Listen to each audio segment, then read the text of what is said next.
me again. Good evening, ladies and gentlemen. I want to warmly welcome you on behalf of the Institute of Caribbean Studies to the annual Walter Rodney lecture. This year we'll be having a symposium speaking about Marcus Garvey and the vision and practice of economic emancipation today, 2017.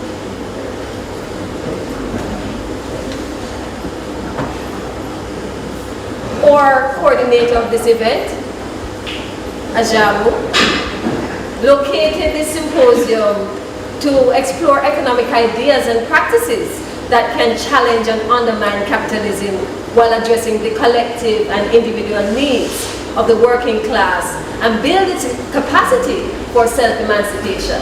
Again, my name is Sharon and all I'll be doing is guiding you through this presentation because there'll be a lot of good talk and a good reasoning.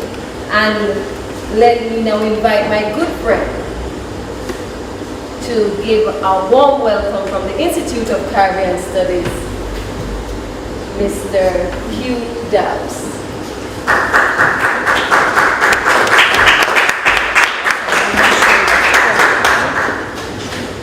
Thank you very much, Dr. Morgan. Good evening, everyone. Good evening. And the Institute of Caribbean Studies, led by our director, Dr. Sonia Stanley-Naya, has been mounting this lecture as a way to bring to focus the type of work that Walter Rodney brought to the wider community from the academy. Dr. Naya apologizes that she can't be with us this evening. She's at another meeting dealing with some plans engaging cultural studies within the public space, some things that you'll be hearing of in the public domain very shortly. But she sends her warm greetings. And we want you to know that over the years, as we have mounted observances of Walter Rodney's life, the prominent event has been a Walter Rodney lecture. But 2 or 3 years ago, the Institute shifted from that signal event to start engaging others in the community in other ways. So 2 years ago, there was a petition being signed related to the investigation into the assassination of Walter Rodney. And the Institute mounted a tent in the center of the Humanities and Education courtyard, trying to solicit such signatures for that petition from members of the university and wider Jamaican community. We hold up Walter Rodney because we believe he represents one of the shining examples of the ways in which as academics we must engage the public, the ways in which we must be relevant to the society. The university is really for the exploration of the universal knowledge in the best interest of the societies that it serves. And when a man such as Walter Rodney faces the entanglement of hegemony as he seeks to do so, and we know the history, and those of us who don't, just let me remind you that he was declared persona non grata by the government of Jamaica on his return from a conference in Canada because of a misinterpretation of thoughts that he shared in the period of time when the world was nervous in the Cold War about ideological civilization. And so as we look at Walter Rodney today, through this engagement, it's in a sense another such moment in the world. And he's always relevant, but his methodology is one of the things that Dr. Ajamu and the rest of the Institute would like to also hold up. The groundation method engages at the grassroots level. Persons. We are now taught how to embrace silence and resilient communities. We can create social and economic opportunities within these communities to earn liberation and to face the fierce opposition from those who uphold capitalism. Without collective organizing and mobilization, we remain powerless. Rodney's legacy of student activism, is most evident in the student riots and protests in South Africa earlier this year, where Black university students protest against the hike in tuition fees, impose fairness on their as they have been groups that grapple with the negative effects of post-apartheid. The most paradoxical thing that I would say about my generation in Jamaica, Caribbean by extension, is that we know we deserve better. We know what the system and its agents are doing, but we fear the consequences of being labeled as rebels, being blacklisted, being labeled as a persona non grata, living without privileges and opportunities to have a better life, or even being assassinated like many before us, including Walter Rodney at the age of 37. Are we truly okay with the way things are? And how do we dismantle a system that thrives on our personal fears and insecurities? For members of the academia and the working class communities, I want to re-emphasize that academics and activism must be a mutual relationship. Any one element cannot be void of each other. Education being as labor. What the International Division of Labor does and what the North-South relationship does is that it sees you, it sees me as a commodity. It commodifies. Once you have commodified labor, you take a different view to it. And you indicate the kind of production relations that thereafter, that commodification of labor allows you to pursue. And within the capitalist framework, the ultimate aim is profit maximization. That is the ultimate aim. For capital to reproduce itself, it must exploit. There is no way out of it. For capital to reproduce itself, it must exploit. And it must seek new areas to invest. And the only way in which it can seek new areas to invest is to exploit available labor in order to achieve this surplus, in order to invest in new areas. There is an insatiable desire for profit maximization. That is possible only because capitalism does not appreciate your social value. It appreciates your labor value.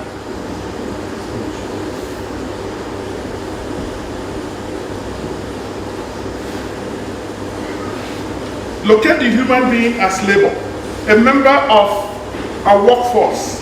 So I belong to a workforce. You are hoping to belong to a workforce. Or a factor of production.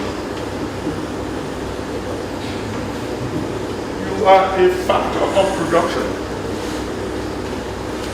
Now if you accept it, then you can understand what the system is about.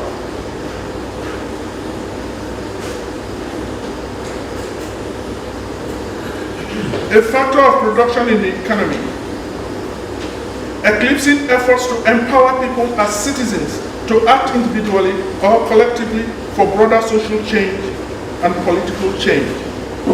As some of us might already know, the purpose of the unending North-South dialogue, among other things, is to close or eliminate the yawning technological gap between the rich and poor nations of the world.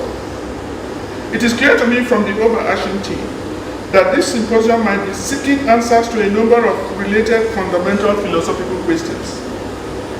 Is education, I'm returning to my remit now, is education primarily, quote, intended to empower people as citizens to act individually or collectively for broader social and political change?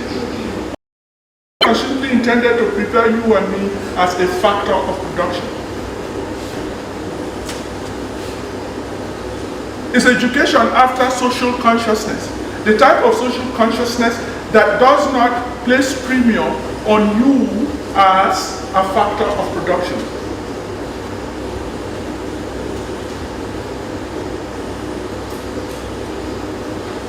If so, what type of social and political change do we seek? through curricular development in our educational institutions such as the UWI. What kind of education? That is what they asked me to do. What kind of education do we provide to be able to, whether in pure or absolute, whether the pure or absolute idea or the so-called world spirit constitute the basis of social reality, which in turn amounts to the dim reflection of the dialectically changing character of these autonomous, self-generating and self-perpetuating ideas. Apart from the seminal work of Marx and Friedrich Engels, which explicitly placed ideas and concepts in the contextual social setting in which they germinate, grow into false or true consciousness, and are translated into action or stifled by society, several other scholars have come to place varying degrees of emphasis on the relationship between ideas and social contexts. That emphasis has been determined in part by the competing ideological perspectives of the scholars involved in the debate on the sociology of knowledge. This was Walter Rodney's lifetime engagement.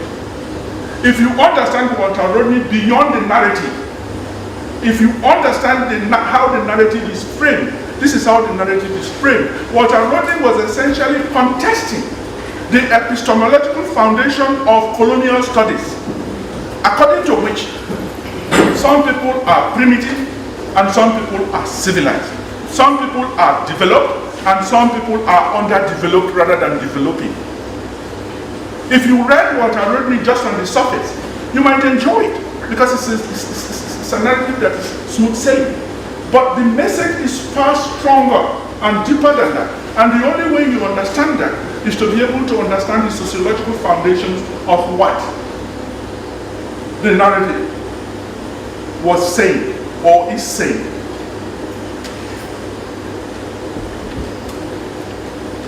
However, setting aside ideological interpretations in debates about sociology of knowledge, the general view is that the ideas and values underpinning knowledge production, and we have to include, this is humanities and education. So I decided to address the question of STEM. I don't know how many of you are in education there. I decided to include the idea of STEM.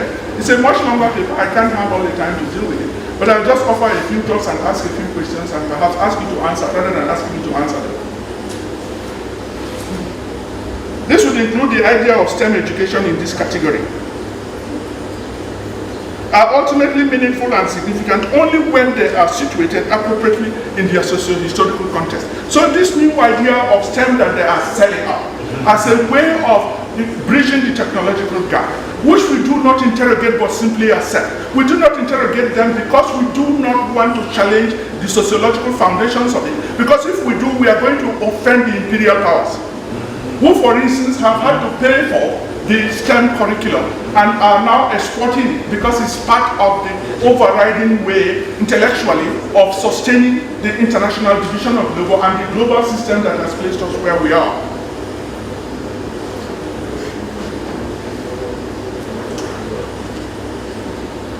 This is one good reason why education must be indigenized for sustainable development and freedom.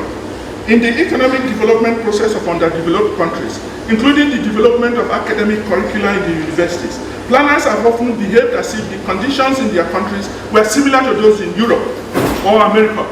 The conditions here were never similar to those of Europe.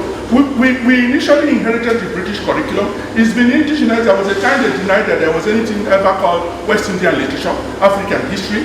Then at some point when it became clear that it was West Indian literature, we had to import concepts to justify whatever we consider as West Indian literature or West Indian history or African history.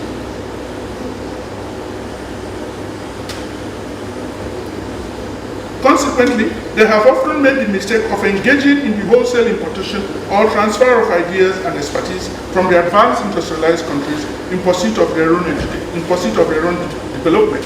This is the critical part too I want to emphasize because of my remit. Education is a socializing force. Let us know that and appreciate it. Education is a socializing force. It could either serve for human freedom or it could serve for human domestication and enslavement. You students should accept that. Education can either serve as a vehicle for your freedom or it can serve as a vehicle for your domestication. This is part of what she was saying. And this was part of what Marcus Garvey was saying when he talks about self-emancipation, which Bob Marley was saying. Sometimes we misplace what is meant by self-emancipation. We misplace it. And when we misplace it, we fall into the trap of false consciousness. But we don't even know it.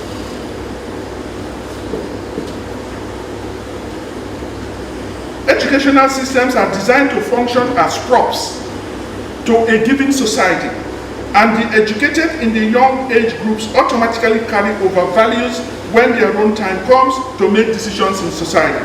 The main purpose of the colonial school system, for example, was to train the colonized populations to help man the local administrations at the lowest ranks and to staff the private capitalist firms owned by Europeans.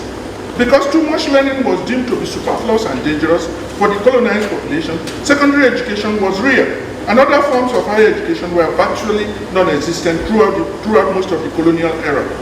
Genuine technical education was equally ruled out because the fundamental purpose of colonial economy did not permit the development of industry, indigenous entrepreneurs, and skills within the colonized territories. In the end, colonial pedagogy largely produced persons for the preservation of colonial relations after the attainment of independence. The post-colonial state was simply, in very many respects, a perpetuation of the colonial relations of production. One set out, one set in, the same thing existed. This is part of the self-emancipation that we are talking about.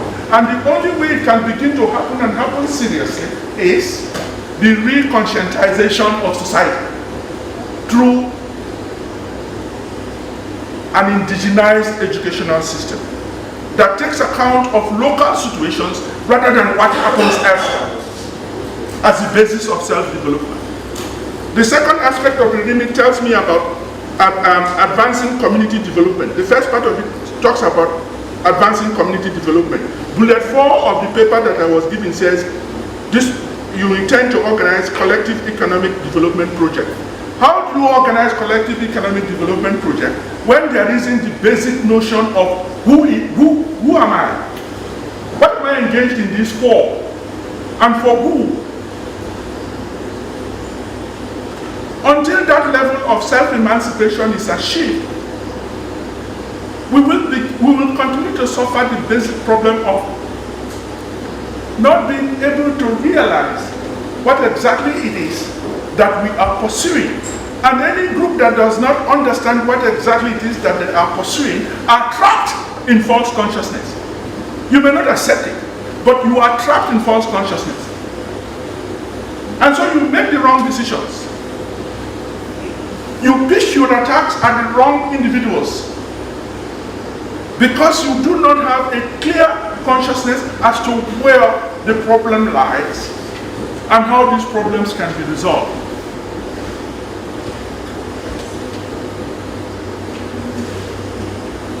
The situation today, Kwame Nkrumah calls it neocolonialism, continues in various shades and forms in the erstwhile colonial territories of the world. It is perpetuated, as I said, by the multinational and transnational country corporations, the International Monetary Fund, the World Bank, and many of all of these other things that we do. Through education. Education either functions as an instrument to facilitate the integration of people into the logic of the present global exploitative capitalist system, and thereby bring about conformity to it. That is the point we are making. Or it becomes the practice of freedom. Or it becomes the practice of freedom. So what are we doing here in the humanities? That's the question you are asking.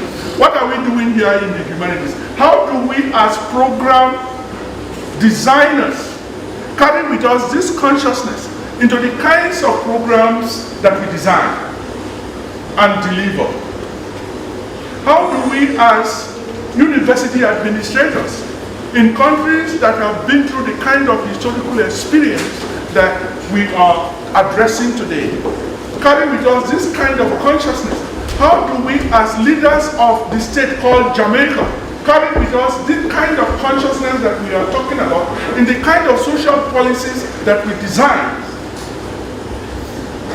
And since education is a socializing force, how does the state incorporate and encourage the education system? This throws open the whole question of the debate which I saw in its fiercest form in my early years of arrival in this country 23 years ago, when the debate about the incorporation of Garveyism into the school curriculum was a tough fight. Why must it take the fight to have it in? What was wrong with it? Because it carried with it those liberating elements that would immediately indicate the injustices of the status quo. That is what it is. That is what it is. Then it took several decades of a slow acceptance, gradual acceptance, until it got to the point where today, seemingly, those who did not live during the time the debate was on wouldn't appreciate what it took to have even that in the school curriculum. That is the curriculum thing we were referring to. But even before that had happened, because the university has institutional accreditation, they could run courses of that kind. And because the university is supposed to be enjoying academic autonomy, it could run courses of that kind. But it could not get into the school system where you need to catch the young ones very early on. So generations earlier went through the school system without the kind of consciousness that would have been necessary to serve them. And those generations are the generations that are ruling the country until now. And it will take quite a while before the generations that began having the benefit of the curriculum change begin to rule society.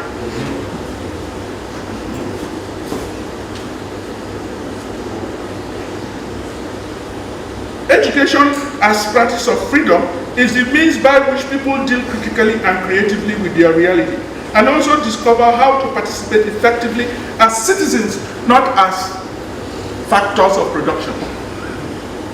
As citizens in the transformation of their own country and their worldviews. Much of what I say on some of it, I derive from this very transformative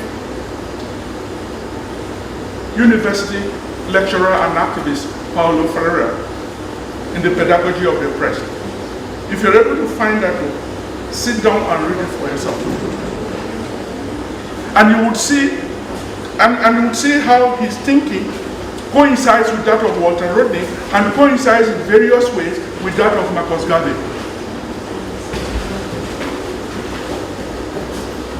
True education, as an authentic act of knowing, is the only means of generating true consciousness. And human beings are capable of engaging in true education. So no human being is wasted.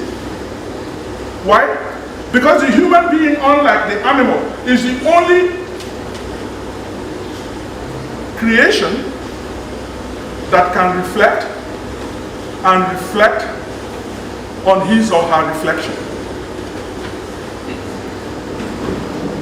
Bear in mind what I just said. The human being, nobody is wasted, is the one that can reflect and can distance himself or herself from that reflection and reflect on that initial reflection. That is the capacity of the human being as different from the lower beings. That is why it is possible that you can go from false consciousness to true consciousness.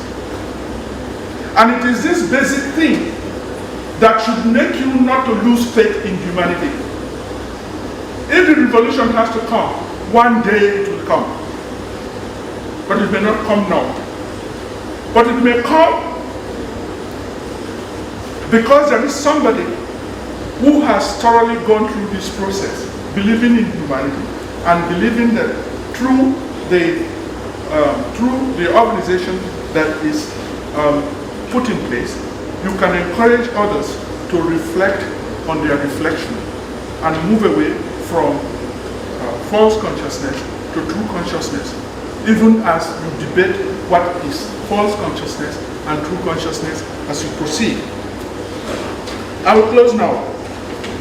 It is precisely because human beings can problematize and re-problematize by perceiving their perceptions in order to recreate their hidden realities that this symposium is seeking to interrogate how the global discursive and ideological systems locate the human being as labor, quote unquote, mere labor, a member of the workforce, a factor of production in the economy, eclipsing efforts to empower people as citizens to act individually or collectively to broaden social and political change.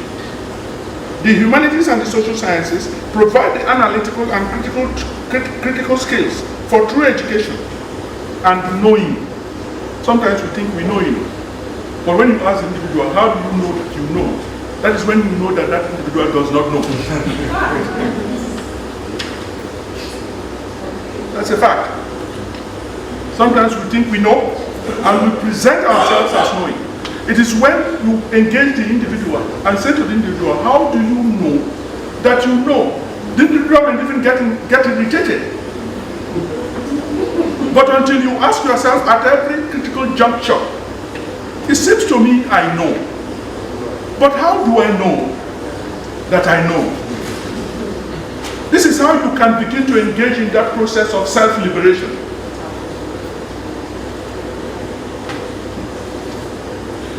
The humanities and the social sciences provide the analytical and critical skills for true education and knowing, which involves the dialectical movement that goes from action to reflection and from reflection upon action to a new action. That is the dialectic process. That is the dialectic process. It's being presented in this way, but we do it all the time. Some of us fall short, depending on your level of consciousness and depending on the extent to which you can detach yourself from your reality and reflect on the reflections of that reality that you thought you knew so well. My view of creative intellectual activity, as I stand in front of you, does not encompass all intellectual exercises resulting in learned publications. What I'm saying to you is this, I'm criticizing myself. It's not because I write whatever it is that my CV says I write, doesn't mean that I'm educated. There are men and women who have not written as much, but whose level of social consciousness and identification of the issues that bother society are far stronger, resolute, articulate than I myself. That is why sometimes it is said, you have to go to the people. That is why it is sometimes said that you have to go to the people. So, where do I close?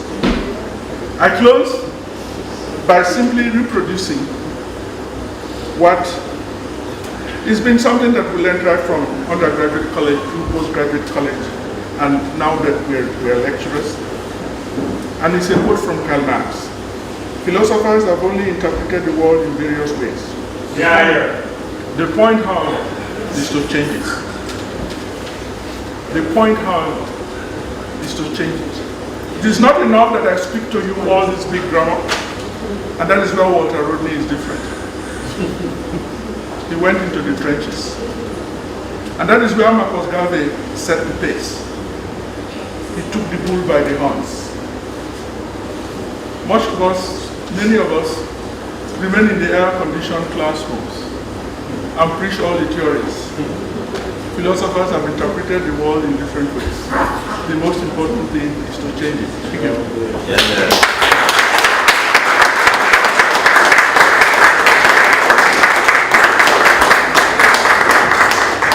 So very much for that thought-provoking start of our presentations. I now invite Dr. Ajamu Nangwaya, who is a writer and organizer and educator. He is currently a lecturer in the Institute of Caribbean Studies at the University of West Indies. He has a doctorate in adult education and community development from the University of Toronto. He has been active in the Canadian labor movement around equality and class struggle issues and was a former vice president of the Canadian Union of Public Employees. He engages in journalistic activism in speaking truth to power and the powerless. Dr. Ajamu.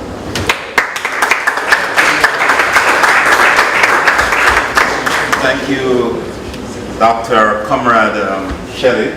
And thanks to all comrades who came before, Comrade Tina and Comrade Dean Wariboko. We've set the basis or the condition for the issues that I'll be engaged in. I'm looking at the theme of my discussion is this is not Marcus Garvey's approach to economic development, labor self-management, and African liberation. We're speaking in the context of the annual Walter Rodney lecture. And Walter Rodney was someone who admired Marcus Garvey immensely for his work, his contribution to African liberation. And I'm going to take a quote from his book, from Rodney's book, The Groundings with My Brothers, where he made a comment on Garvey. Marcus Garvey was one of the first advocates of black power and is still today the greatest spokesman ever to have been produced by the movement of black consciousness. A race without authority and power is a race without respect, wrote Marcus Garvey. He spoke to all Africans on the earth, whether they lived in Africa, South America, the West Indies, or North America, and he made blacks aware of their strength when united. The late revolutionary intellectual Pan-Africanist and communist Walter Rodney quite rightly recognized the role of Marcus Garvey in advancing the cause of African liberation on a global scale, and also exposing the fact that white supremacy is operational as a worldwide system of oppression, or downpression, as Rastafari would say. Further, Rodney states that Garvey always preached the value of African history and culture. He wrote that, quoting Garvey, for many years, white propagandists have been printing tons of literature to impress scattered Ethiopia, especially that portion within their civilization, with the idea that Africa is a despised place, inhabited by savages and cannibals, where no civilized human beings should go, end of quote. It goes without saying that Garvey exposed and dismissed the self-interested and self-serving motives behind the racist characterization of Africa and Africans. The research of Garvey scholars such as Rupert Lewis and the late Tony Martin have made clear that Garvey was a champion of Africans and articulated ideas around African redemption that are still relevant today. You may read their books and that of other pro-Garvey scholars to get a full understanding of Marcus Garvey and his work. I am particularly interested in Garvey's embrace of capitalism as that political stance it relates to an economic program of liberation for Africans in the 21st century and beyond. When many of us look at Garvey's economic program, we do not think that Garvey was a pro-capitalist and I should add an anti-communist. It was very explicit in that. And as we have heard from two previous speakers, Comrade Dean Wariboko and Comrade Tina, capitalism is a non-starter. Capitalism is a non-starter.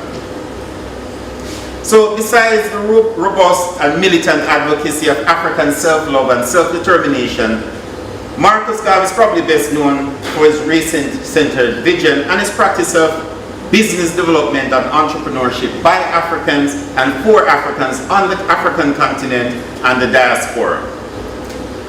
A part of Garvey's economic Garveyism foundational inspiration may be traced to the program of the conservative and arguably the father of black capitalism, Booker T. Washington. Booker T. Washington. And I'm assuming, are there a lot of people here who are aware of who is Booker T. Washington guy was? Okay. Today we'll probably call him an Uncle Tom in terms of his economic vision. He's probably more complex than that, but he's usually thrown in that category because of his approach to politics and economics. Both Garvey and Washington were strong advocates of the belief that the development of an extensive economic base is the foundation for the acquisition of political power. And so the reason why Booker T. Washington, located in the South, a man who was born in slavery and served in slavery as a child, got emancipated, left Virginia, went to Tuskegee, Alabama, where he developed an educational institution that is still around. It's Tuskegee, from Tuskegee Institute to now Tuskegee University. But he believed in industrial education instead of a more classic liberal arts education, and that wasn't threatening to white supremacy in the American South. He thinks that let's build our economic base, and then when we develop wealth, we'll be respected by the forces of white supremacy. We'll be accepted into their house. Other people took a different position. So unfortunately, both Garvey and Washington embraced existing economic system, capitalism, as the most effective instrument for the development of economic security and empowerment of the African race. According to Garvey, capitalism is necessary for the and I'm quoting him on this, you can find this in Garvey's The Philosophy and Opinions of Marcus Garvey. Garvey said that capitalism is necessary to the progress of the world, and those who unreasonably and wantonly oppose or fight against it are enemies of human development. That's Marcus Garvey. In spite of Rodney's admiration of the racial liberation ethic of the organizing legacy of Garvey, he would have taken exception to the largely positive way that Garvey framed capitalism as a positive force in and for human development and progress. In the book, How Europe Underdeveloped Africa, Rodney, the revolutionary intellectual and activist, had this to say about capitalism and what it is for those of us who are from the laboring class, the sufferers, those of us who come from the dirty. Garvey said the peasants and workers of Europe and eventually the inhabitants of the old world paid a huge price so that the capitalists could make their profits from human labor that always lies behind the machine. That contradicts other facets of development, especially viewed from the standpoint of those who suffered and still suffer to make capitalist achievements possible. This latter group are the majority of humanity. He said man, but I said humanity. We would have used inclusive gender language today in 2017. I hope so. To advance, they must overthrow capitalism that we're talking about, those of us who are suffering the ill effects of capitalism. To advance, they must overthrow capitalism, and that is why at the moment, capitalism stands in the path of further human development. To put it another way, the social class relations of capitalism are now outmoded, and just as slavery and feudal relations became outmoded in their time, so is capitalism. But why would Marcus Garvey, given his commitment to learning and reading, embrace such an economic system? Why? Because you read Garvey's word and you're thinking, wow, this brother didn't go through the university system, but his education and his thought are more advanced than many people, or most people who went through the university or spent time or did time on the academic plantation. I believe Garvey's race-first philosophy and practice compromises ability to cite up the fact that his capitalistic ideological commitments and prejudices, when operationalized in its desired African empire, would lead to the domination and exploitation of the African working class. Because if you have a vision of the world, it can prevent you, and if you have certain values, it can prevent you from seeing the truth, even when it's in front of your head, in front of your eyes.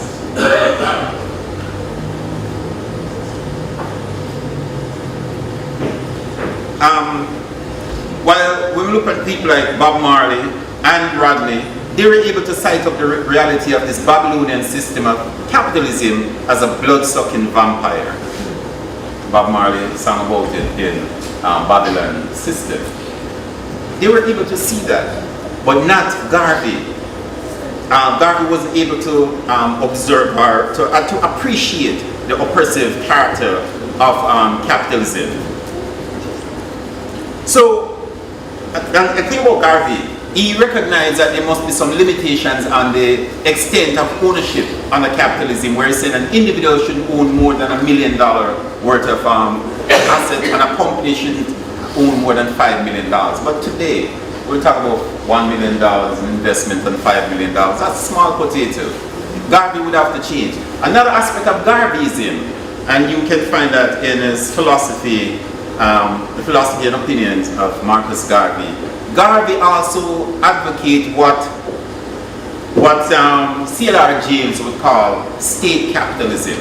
State capitalism is practiced in Jamaica, is practiced in the United States, because recently when we had the Great Recession, we see the intervention of the capitalist state to stabilize capitalism. It's more pronounced in Cuba, in China, in North Korea, in terms of the state acting as the capitalist to further economic development. Garvey believed in a developmental state that can also appropriate the resources without compensation of the capitalists, but they're using the state to advance capitalist developmental goals. Because Garvey is committed to capitalism as an economic system. One thing must be very clear to us, and at least it's clear to me as someone who spent a number of years living in the imperialist center of North America, is that capitalism even exploits white people, the white working class. But white supremacy is used to make the condition of white workers a little better so that they identify with their white slave masters instead of the working class in its diversity, racially, sexually, gender-wise, based on the different range of ability. Race is used as that divider. And in the same way that we have a debate going on in Jamaica that I see as an ideologically backward debate about Chinese investment in Jamaica. People who don't talk about economic issues have an opinion on Chinese capitalism in Jamaica. They don't criticize American capitalism operating in Jamaica. I don't hear them criticizing Canadian capitalism in Jamaica or British capitalism in Jamaica, but there's something about Chinese capitalism that gets us excited. Instead of we identify with the Chinese workers who come to Jamaica and are exploited by their capitalist bosses, we are identified with our local Jamaican capitalists who want a bigger share of the pie and don't want the competition from the Chinese. So the ROPO scheme, those of us who are sufferers, those of us who, when we're working for the Jamaican capitalists, will exploit us and treat us like dogs. And nobody can talk about that more than domestic workers who have to work in the homes of these petty bourgeois elements and how they treat them. And we will keep at every penny that they can from working class women. Or those of us who work in the service sector outside of the homes for African capitalists. During the early days of the development of reggae music, people like Dupree, Coxon, Dodd, they use racial solidarity to encourage African singers to come and work with them. But they were more exploitative of African singers than even the Chinese record producers. You can look at the story of Bob Marley. But they use race to try to mobilize poor people to identify with their masters. That is what would have happened if we followed economic Garveyism that is based on the ideological foundation of capitalism. We have to move away from that. Because you look in the United States and you look at the level of income concentration and wealth concentration, the most of the wealth belongs to whites who don't give a damn about the condition of the white working class. But they will mobilize them, as we see Trump did, to work against racialized people who are poor. And the poor are just at each other's neck, rather than we develop the level of class consciousness necessary so that we can work to overthrow capitalism and all other forms of oppression. When I talk about even, I look at identity politics and I look at the different groups that are exploited in society. If it's women, I don't give a damn about petty bourgeois women. I'm interested in the condition of working class women. If I look at queers, I look at the condition of how lesbian, gay, transgender, bisexual brothers and sisters who are working class. Because the petty bourgeois queer and the petty bourgeois woman and the petty bourgeois person who are disabled will support the system of oppression that rob, that suck the blood, the tears, the life from the people who are part of the working class. Class struggle is very important to the liberation. So when we talk about class, we're talking about all the people in their diversity who share working class commitment. And if you're a petty bourgeois, don't feel you're left out, because Amilcar Cabral, the great revolutionary from Guinea-Bissau, offered you the option of committing class suicide. That you forsake the economic advantages of being a part of capitalism and identify 100% with the working class. And if you think that a petty bourgeois, at least radicalized and revolutionary petty bourgeois, is not central to the struggles, since 1789, no, except for the Mexican Revolution and the Haitian Revolution, all national liberation struggles and social revolution have been led by the revolutionary petty bourgeois. There are certain skills and knowledge that they have, that if they turn it to the cause of African liberation, like Walter Rodney, like Claudia Jones, like Angela Davis, like many people who have forsaken the economic interest to identify the workers, things can change. I'm just going to briefly, in just 1 minute, talk about the alternative.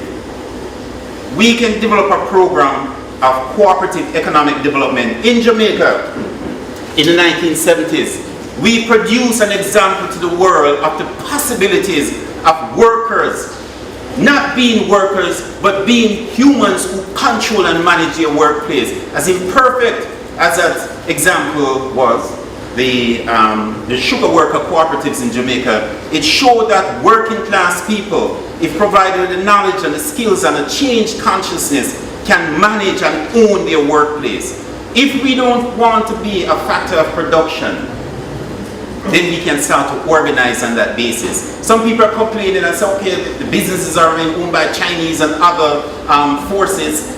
We don't need a wholesale to be owned by capitalists. The workers can go and own it. The supermarkets that are here, they can be owned and managed and controlled by us, the consumers. Many of us are complaining, Fitz Jackson, one of the leaders in Jamaica, about all the blood-sucking vampires that we call banks are robbing people blind.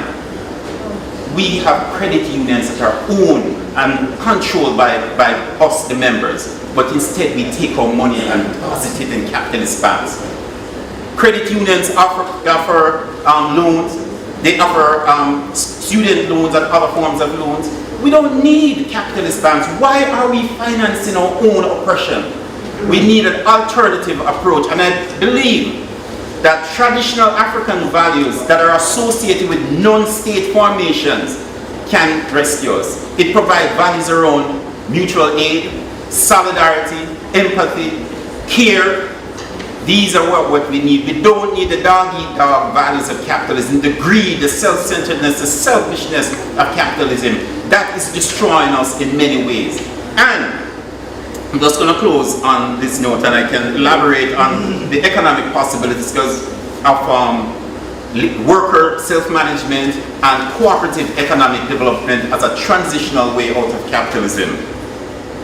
One group in the Caribbean, and it's now a global force, that has a concept, italivity, the Rastafari, that we can draw ideas from italivity to use it to deal with the ecological challenges in the Caribbean. And right now my students, my Culture of Rastafari course, this is what they're exploring for their final essay, is how can italivity be applied to Caribbean development or Pan-African economic or social development and liberation.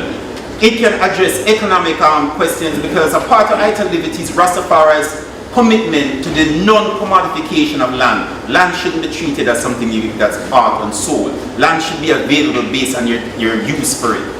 And there are other things in terms of how people relate, and even the idea of the reasoning circle, it can provide us with some guides to a different type of political relationship. But of course, we have to challenge the patriarchal ideas that are in Rastafari. There's a Rasta named Ras Aishan, and he articulated the idea that Rastafari is against all forms of oppression without exception. So that means that Rastafari should be for feminist revolution as well as Rastafari should be queer positive and support the liberation of all oppressed people. Comrades, thank you. And you can ask questions later.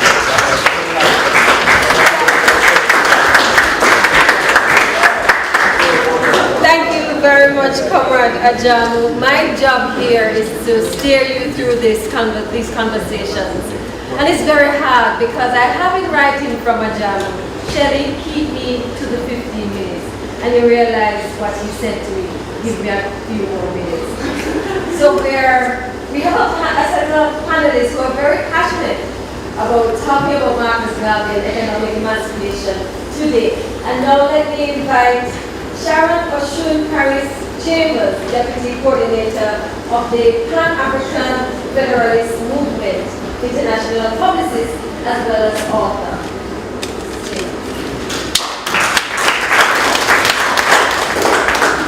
Thank you so much, everyone, and I hope I'll be loud enough to be heard. I'm a soft-spoken person. I want to recognize the Dean, Waibinte Wariboko, Dr. Ajamu Nangwaya, Kadamawi Knife, my fellow panelists, ladies and gentlemen. I'll be speaking of, my topic is Africa, a sovereign nation, united and totally emancipated. That's where we want to go.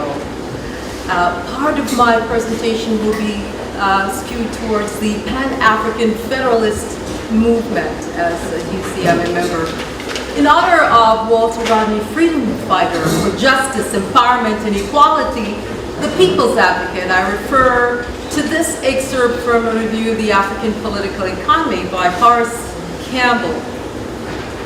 One of the most politically intelligent opponents of the regime has been removed.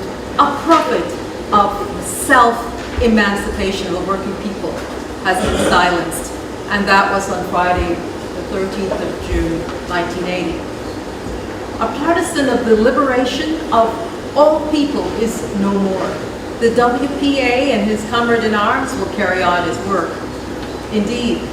In fact, 35,000 people attended that funeral on the 23rd of June, and the Burham regime threatened workers who participated. Yet they followed behind the horse-drawn coffin, singing and showing condemnation for the cowardly acts. Yes, Walter Rodney will live forever, wherever and whenever men and women stand up and fight injustice. Some of you have in your hands the call for the first Pan-African Federalist Congress, which was made 2 years ago. On this document, do you have it there with you? Some of you have it. It's a one-page document. It shows the map of Africa and her states. Well, this document is asking us and getting us ready to make a decision. Are you ready to sign or say yes to a referendum at this first Pan-African pre-Congress or Congress when it comes? And it asks, do you believe that the political unification of the African states is a matter of utmost urgency for Africans on the continent and the diaspora? And do you agree with Kwame Nkrumah when he said that, well, it is clear that we must find an African solution to our problems, and that this can be found only in African unity. Divided, we are weak. United, Africa could become one of the greatest forces for good of the world. We further believe that the need, or it's asking, do you believe the need for a strong African state that can demand for and expect to get the repatriation of the wrongs that has been done to Africans through slavery and colonialism? So what we're asking you is, if you agree to any of the above and further questions on the page, please complete the form and give it to the gentleman in the black in the front, Mr. Imhotep Ashanti.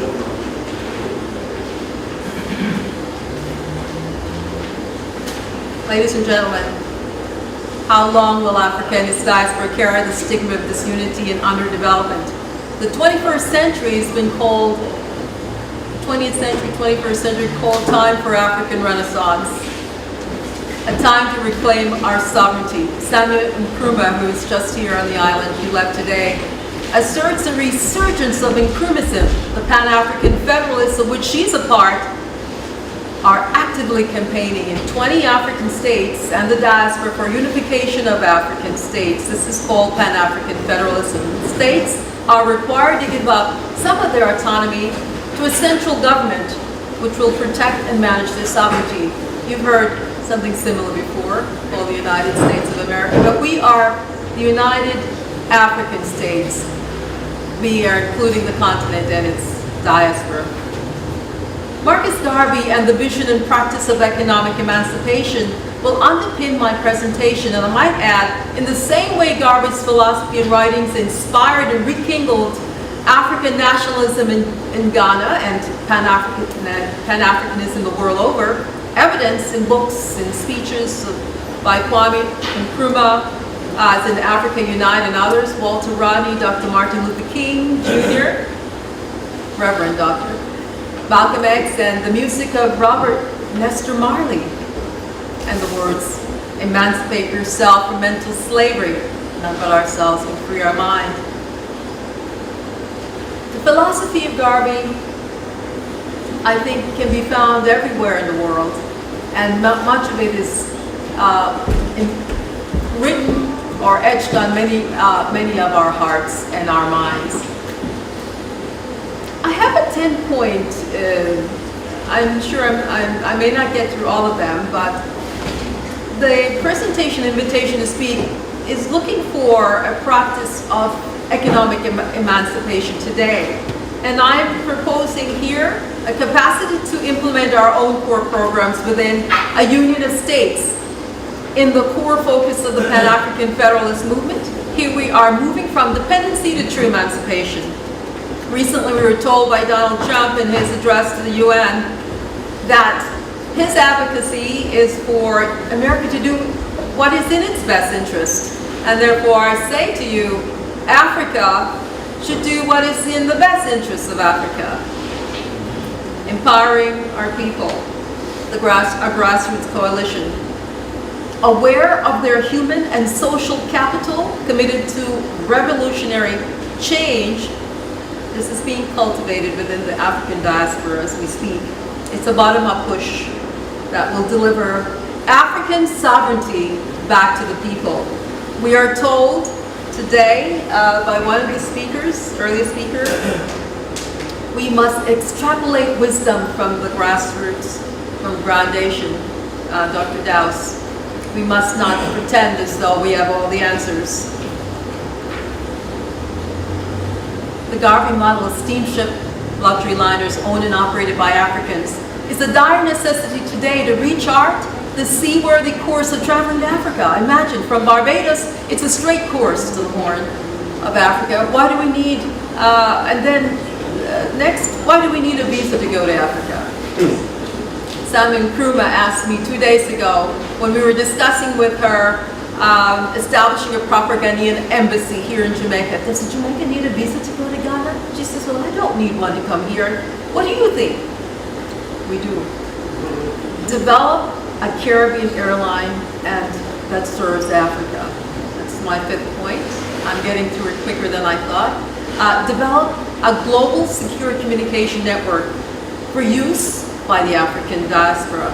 Chambers, webmaster and marketing expert, my partner and husband, founded Pan-African Pan-Carib Business Solutions and offered the Pan-African Federalist movement of the Caribbean a vehicle to access secure communication, education, and global trade through accessafrica.com. That's accessafrika.com. We'd like for you to take a look, and we'd like some feedback from that. This is currently is building an infrastructure along with our partner Felipe Nugura, the regional coordinator for the Pan-African Federalists based in Trinidad. He's a veteran telecommunications consultant and coordinator, and they are most concerned with how we will continue to communicate especially during the most advanced stages of our campaign. If we want to be successful, the goal, of course, is uniting African states within less than a generation, within 20 years or so, approximately. So this is essential. Travel exchange, number 7. It's Travel Exchange Sankofa program. It seeks to unite Africans who travel independently, ages 18 and older, from the Caribbean to United States, from the Caribbean or United States to Africans on the continent, beginning with West African countries that we are more closely related to, and then we'll expand outward.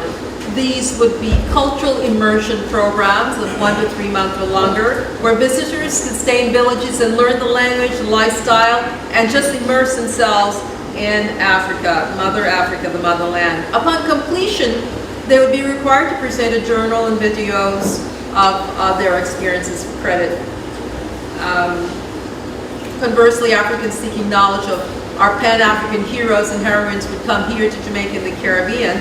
They could choose to walk in the footsteps of Marcus Masai Garvey, Bob Marley, Nanny of the Maroons, or any of our other heroes. We are seeking a linkage with interested institutions here, also at the university, who can partner with us to help develop this program for credit courses or degree credit courses or continuing education. And number 8, the spirit of Marcus Garvey lives forever and is manifested in reproduction of Pan-African literature. The printing presses of Miguel Lorne, who's back there, is one of our Pan-African lawyers, is very active downtown at 75 East Street. As a matter of fact, a box of Pan-African literature was placed in the hands of Samia Nkrumah, daughter of Kwame Nkrumah, just yesterday afternoon at the end of the launch a launch that was held in honor of the Reparations Research Center, which is newly launched on the 10th. Number 9, Philippe Nogora, whom I mentioned before, Pan-African Federalist, has proposed to plan the use of entertainment and Garvey lectures to empower the youth by disseminating live performances via social network media. In addition to this, Dr. Jumae Faye, Princeton University professor and Deputy International Initiating Provision Committee member of the PAFM, during his visit to Jamaica to speak on the ARIA-FM platform, the Marcus Garvey platform, he appointed Muta Baruka, Dub Point radio personality, Cultural Griot, as one of our champions. And of course, champion elder use their talent and experience to broaden our cause, open doors. Elaine Wint, as a female champion, veteran radio and TV journalist. Sizzla Kalanji, Queen Ifrika, whom you know well, cultural ambassadors for our movement, and they will speak to the youth wherever they go. So with this kind of assistance, we look forward to getting our message about this campaign that will take the message out of textbooks and put it into operation. Finally, number 10, Pan-Africanism. The Pan-African Federalist is a catalyst that can twin and connect academic institutions through the African diaspora. In terms of multidisciplinary sharing in science, math, and other areas, in developing think tanks. Few research centers are owned by Africans. Have you thought why? Let's change that. The reason is that those who fund these centers of learning control the outcome of the research, and you know who they are. So there are several obstacles and solutions, and the old guards, one of them, refuse to relinquish their political, social, and economic power to united African states where power is centralized. So the revolutionary push is getting stronger and stronger. What will you do, and what will your role be as students, as citizens, right? Where will you place your commitment? For united African sovereignty, or what? Will we continue to just eat from the crumbs of the table? So finally, my last 2 minutes, Africa is the terrestrial group that has given birth to humanity, and as such should be the center of world civilization, and has been. Africa at this time cannot design a way forward that isolates itself from a borderless world. So we must begin to design marketing, management systems that acknowledge the right of Western European and Asian brothers and sisters to coexist, but we could not trust them to manage our affairs without appointing one of our own to oversee activities. We have specific ideas on land, and land should be leased, not sold. When it comes to investors coming from outside into the continent. And as my time is up, you see the paper removed. We'd like to say United African Chambers of Commerce is something Theo Chambers is working on as well. Updates will be placed at accessafrica.com. In conclusion, without the ability to choose policies and implement them, yes, without economic emancipation, as a sovereign nation, Africa today will continue as it has been, disunified and underdeveloped. May the spirits of Walter, Rodney, and Marcus Messiah Garvey be our guiding lights. Onward, ever. Backward, never. One God, one aim, one destiny. Thank you.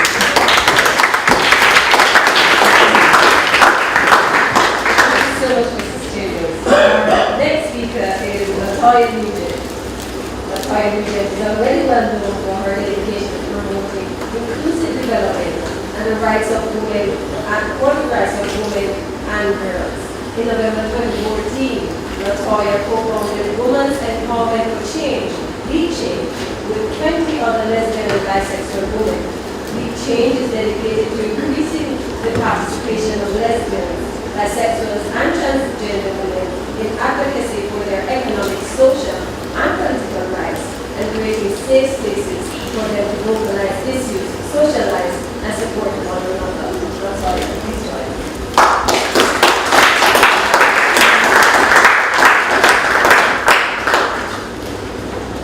Hi everyone. I'm not well. I can't speak very loudly, so please forgive me.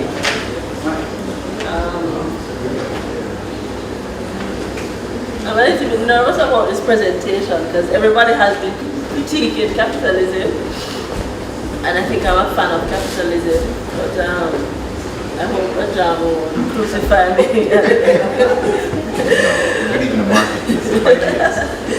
Right. So what Ajamu asked me to present on was looking at Marcus Garvey and the vision and practice of economic emancipation, specifically what he calls, what Ajamu calls queering the African liberation agenda from a working class and gendered perspective. I must say congratulations to the Institute for keeping the name and legacy of Walter Rodney and Marcus Garvey alive. For the next 15 minutes, hopefully I'll be taking you on a journey with Marcus Garvey, Walter Rodney, African economic liberation, working class queer people, working class women, and the oxymoron of feminist capitalism. It's not a typical academic journey because I'm not an academic. But I'm hoping that the journey will be for the benefit of the working class women and queer people, which is where my heart is. It is for this reason, though, that I have much admiration for the work and ideology of Rodney, in whose honor this symposium is being held. Rodney has several accolades, and you can imagine that the most significant one for me would be his methodology, what everybody knows as his groundings, or what you could call his revolutionary talks, which were located in Black Power. I admire him too because he was a revolutionary, a rebel man, and those who know me may think that I'm a rebel woman. And he recognized what many co-opted activists and advocates have failed to recognize, that for the people at the margins to be heard, they cannot speak to the establishment in polite tones. And in so doing, as working class oppressed people, we have to create a new core at the periphery, using our own tools and knowledge and methodology if liberation grounded in justice is what we want. So for me, Rodney's groundings represent my ideal of transformative engagement. And in Rodney's own words, I have sat on a little oil drum, rusty and in the midst of garbage, and some black brothers and I grounded together. I was prepared to go anywhere, and any group of black people were prepared to sit down and talk and listen, because that, he believes, is black power, and that is one of the elements, sitting down together to reason and to ground, as the brothers would say. We have to ground together. I also admire the work of Marcus Garvey, who is the primary focus of this symposium, and my journey with you this evening. I like Garvey, but I have reservations about the application of his philosophy in promoting the interests of working class people, working class women and working class queer people. What I am proposing, therefore, is that queering and gendering Garvey's African economic liberation must start with an adaptation and an upgrading of the Walter Rodney practice of revolutionary talk. An upgrade is needed because Rodney, like Garvey, forgot his queer lens and his gender lens. Perhaps in the same way revolutionaries of our time may forget or miss some lenses that future generations will. Garvey's African liberation and his ideas around the practice of economic emancipation is located in black or African capitalism, because he believed capitalism was the ground in which African liberation must be rooted. Capitalism was necessary for Garvey's African liberation. I agree with Garvey, though Rodney didn't, and I agree because capitalism offers two pillars that are central not only to African liberation in a nationalistic race-first ordering, but it is also necessary for the economic liberation of black working class women and queer people.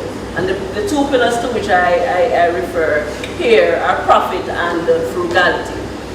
Many of you, especially my anarchist comrades like Ajamu, may disown me by the end of the journey this evening, but I do hope there will be a willingness to explore rather than overthrow how capitalism can become a site of justice and liberation for black working class women and queer people.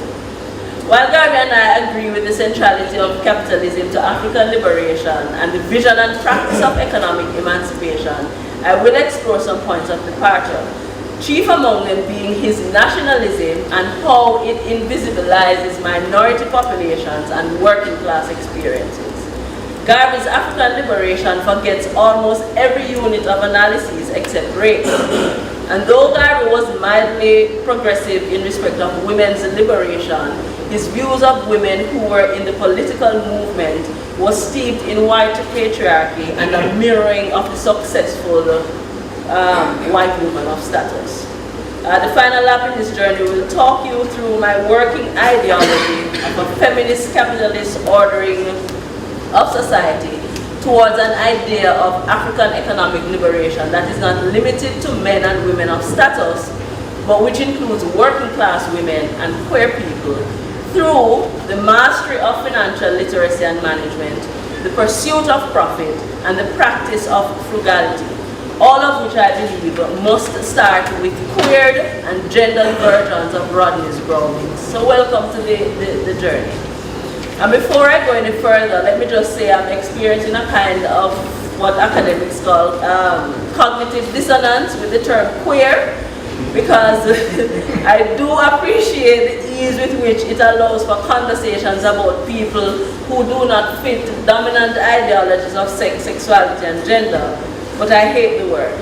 And I probably have the same struggle with the term working class, but what better way to describe a large category of people who have been robbed of our agency and denied access to wealth creation opportunities that enable us to live with dignity. Marcus Garvey's vision and practice of emancipation suited his time. Garvey's ideologies existed in a time in the US when people of his race were being murdered, marginalized, discriminated against, and generally regarded as less human because of their race and color.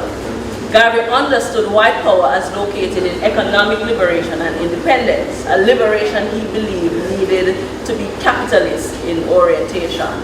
Garvey's politic for African economic liberation was informed by the lived experiences and realities of his black brothers and sisters. He believed that the absence of economic liberation and economic power resulted in the disempowerment of his race by the white race. It was the absence of this economic liberation that gave rise to imperialism and what Rodney calls the underdevelopment of Africa by Europe. History and present realities demonstrate that Europe is guilty of raping Africa of its humanity, wealth, and resources. In his race-first teachings, Garvey therefore encouraged the black race to adapt and mirror the capitalism that made whites rich, economically independent, and liberated. It gave them power and control. And Garvey wanted the African race to believe that we too had the capacity to amass wealth and power in the economic emancipation project, which he accepted was the source of economic liberation. But he perhaps didn't realize that the white model was inherently an exploitative model. In Garvey's African economic polity, commerce and industry were sites of liberation. They would form the core of the economic life of the state, as Africans would own and control the state through commerce and industry. In Garvey's opinion, quote, without commerce and industry, a people perish economically. The Negro was perishing because he had no economic system. African people would be protected, in Garvey's thought, from discrimination if we achieved financial independence and could sustain our economic needs and cooperative ownership of the means of production. Profit in Garvey's African capitalism would be used for the benefit of the African community and the protection of the race. Garvey understood the value of profit and frugality. It is my belief that the pursuit of profit and the practice of frugality can serve working class women and working class queer people. A gendered, queered African adaptation of capitalism can result in a just community for the African race, which I'll explore later. I believe that the distrust many social justice activist scholars may have for capitalism is rooted in the unethical or unjust practices of capitalists rather than capitalism itself. Patriarchal capitalism is problematic and should be overthrown. Racist capitalism is problematic and should be overthrown. Sexist capitalism is problematic and should be overthrown. And queerphobic capitalism is problematic and should be overthrown. Capitalism without injustice is where I believe profit for the working class is located. But Garvey missed it. He only saw race, Negro producers, Negro distributors, Negro consumers. And he saw one African nation, and we know that nationalism tends to dislocate and invisibilize the individual. In this case, the lived realities of the working class woman and the working class queer person. But profit in capitalism for Garvey was not an individual enterprise. This begs the question I am sure my favorite anarchist, Ajamu, I'm sorry, I'm picking on you, would ask, can Garvey's ideology adequately respond to economic marginalization and poverty, or does it have the potential to cause massive economic, social, and political alienation for the working classes in the Caribbean, Africa, and elsewhere in the global African community? If I answered this question in the early 1900s, I would probably say it was an adequate response. But over a century later, I would have to say it would cause massive alienation of the African working class. African working class people were not only vulnerable to being exploited by white capitalists, they would also be exploited by the African capitalist class. This brings me to the value and importance of Rodney's groundings. If we were having revolutionary talks with our working class people using Rodney's methodology, or Garvey wouldn't miss the distinct realities of his African people who were affected by layers of discrimination, not just race. I must hasten to point out, though, that while Rodney's approach could and should have uncovered intersectional forms of injustices that would serve as barriers to the economic liberation of all working class Africans, including women and queer people, it didn't, because those Rodney engaged in conversation were primarily his black brothers in the struggle. Understanding the alienation of the African working class man was not sufficient and did not offer solutions to the unique realities of the African working class woman or the African working class queer person. But if we explored the queering and gendering of Garvey's African economic liberation by starting with an adaptation and upgrading of the Walter Rodney practice of groundings, we would then begin to validate and make visible the experiences of the working class. We would create knowledge-sharing opportunities not just for, but within working class communities of women and queer people. Groundings can facilitate the economic emancipation and liberation of our vulnerabilized people and offer opportunities for what is described as the collective economic development project. Without a gendering and queering of Rodney's groundings, our conversations will miss the impact of patriarchy on the agency of working class women. We will miss the impact of African patriarchy on queer working class women. We will also miss the impact of African sexism on the economic liberation of working class women. And we will miss the impact of patriarchal, sexist, racist, and queerphobic capitalisms on the alienation of working class women and working class queer people from a clean environment, alienation from employment and good working conditions, from discriminatory free healthcare, from education and other social services, from wealth creation, from financial and economic empowerment, from financial literacy and money market education, from post-election political power, from investment and enterprise loans, from ownership of the means of production and innovation, and also alienation from justice. So while Rodney's groundings were revolutionary and effective, the agency and power of working class African women and queer people were not included in his groundings. They were also excluded from Garvey's economic emancipation project for the African nation. Garvey's economic emancipation project needed to do more work to be inclusive. I contend that Garvey did not sufficiently rethink white capitalism, which was and is both patriarchal and racist. To replicate capitalism in the way Garvey proposed would inadvertently result in the exploitation of women, the working class, and queer people within the African community. In this respect, I agree with Ajamu's criticism of Garvey's African capitalism. It demonstrates how Garvey ignored the working class to the peril of the race. Garvey needed to significantly rethink who was included and who would benefit from it. I would say his perspective would have created a new oppressive class within the African community, but I won't be unkind to a national hero. But Garvey and many Garveyites missed what feminists have long recognized, that the personal is political, therefore liberation of the individual self is as important as the liberation of the community. It is not one or the other. What I would therefore like to propose as I come to the end of this journey with you this evening is that in queering and gendering Garvey's ideology around capitalism, I'd like to propose that we reconceptualize profit in what would be my version of feminist capitalism, something that a lot of people don't think exists or can exist. In reconceptualizing profit, we wouldn't see profit only in terms of its monetary value, but in terms of justice. Justice for the environment, justice for women, justice for queer people, justice for children, profit as justice. In my feminist capitalist society, classist capitalism would not exist, and the working class probably would not exist if we're defining the working class as a category of people who have been robbed of agency and denied access to wealth creation opportunities that enable us to live with dignity.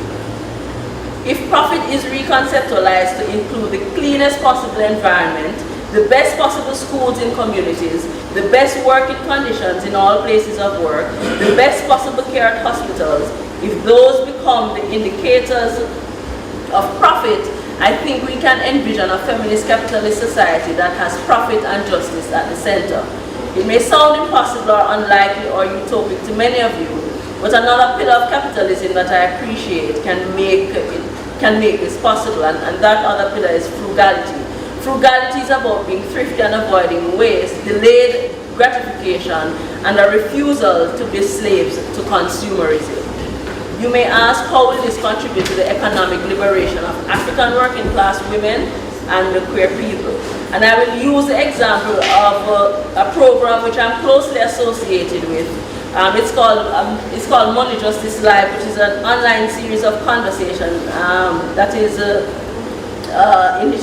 it's a We Change and Astro Lesbian Foundation Justice initiative.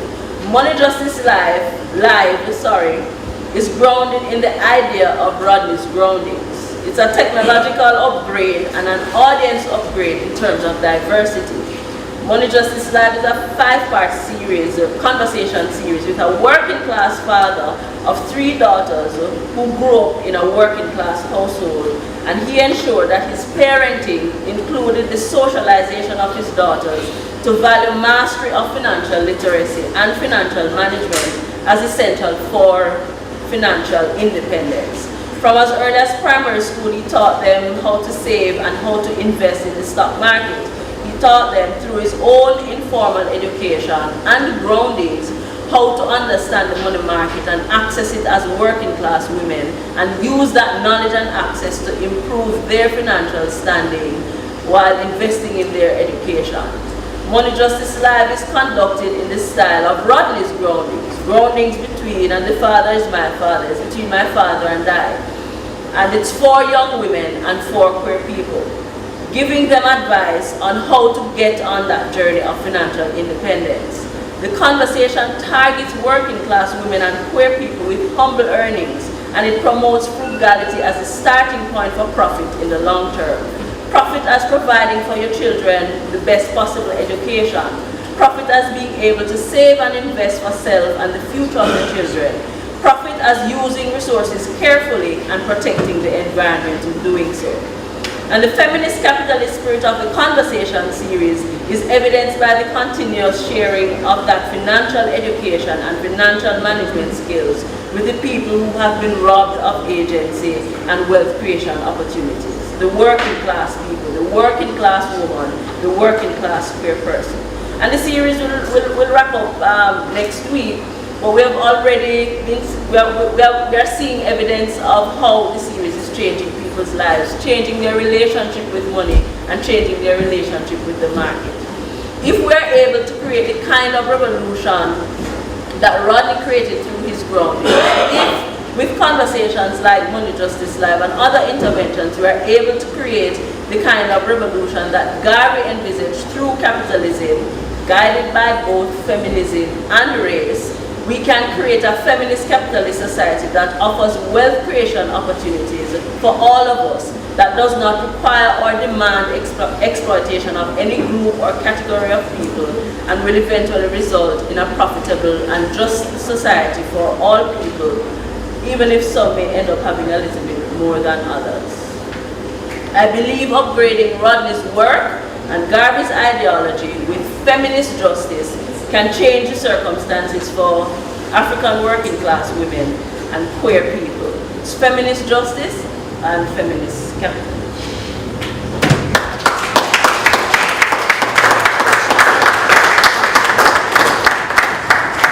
Very much, Ms. Nugent. I now invite Dr. Nye to join me on stage. Dr. Nye holds a PhD in Sustainable Development and a Master's in Economics, and he creates when I give long introductions for it. So Nye, I'll talk to us. First time I thank the organizers. So, vision and practice of economic emancipation today. I add on to the title inside of social entrepreneurial mind of Garvey and Rodney. I just added that to the title just based on what I learned. of her persons presenting. See,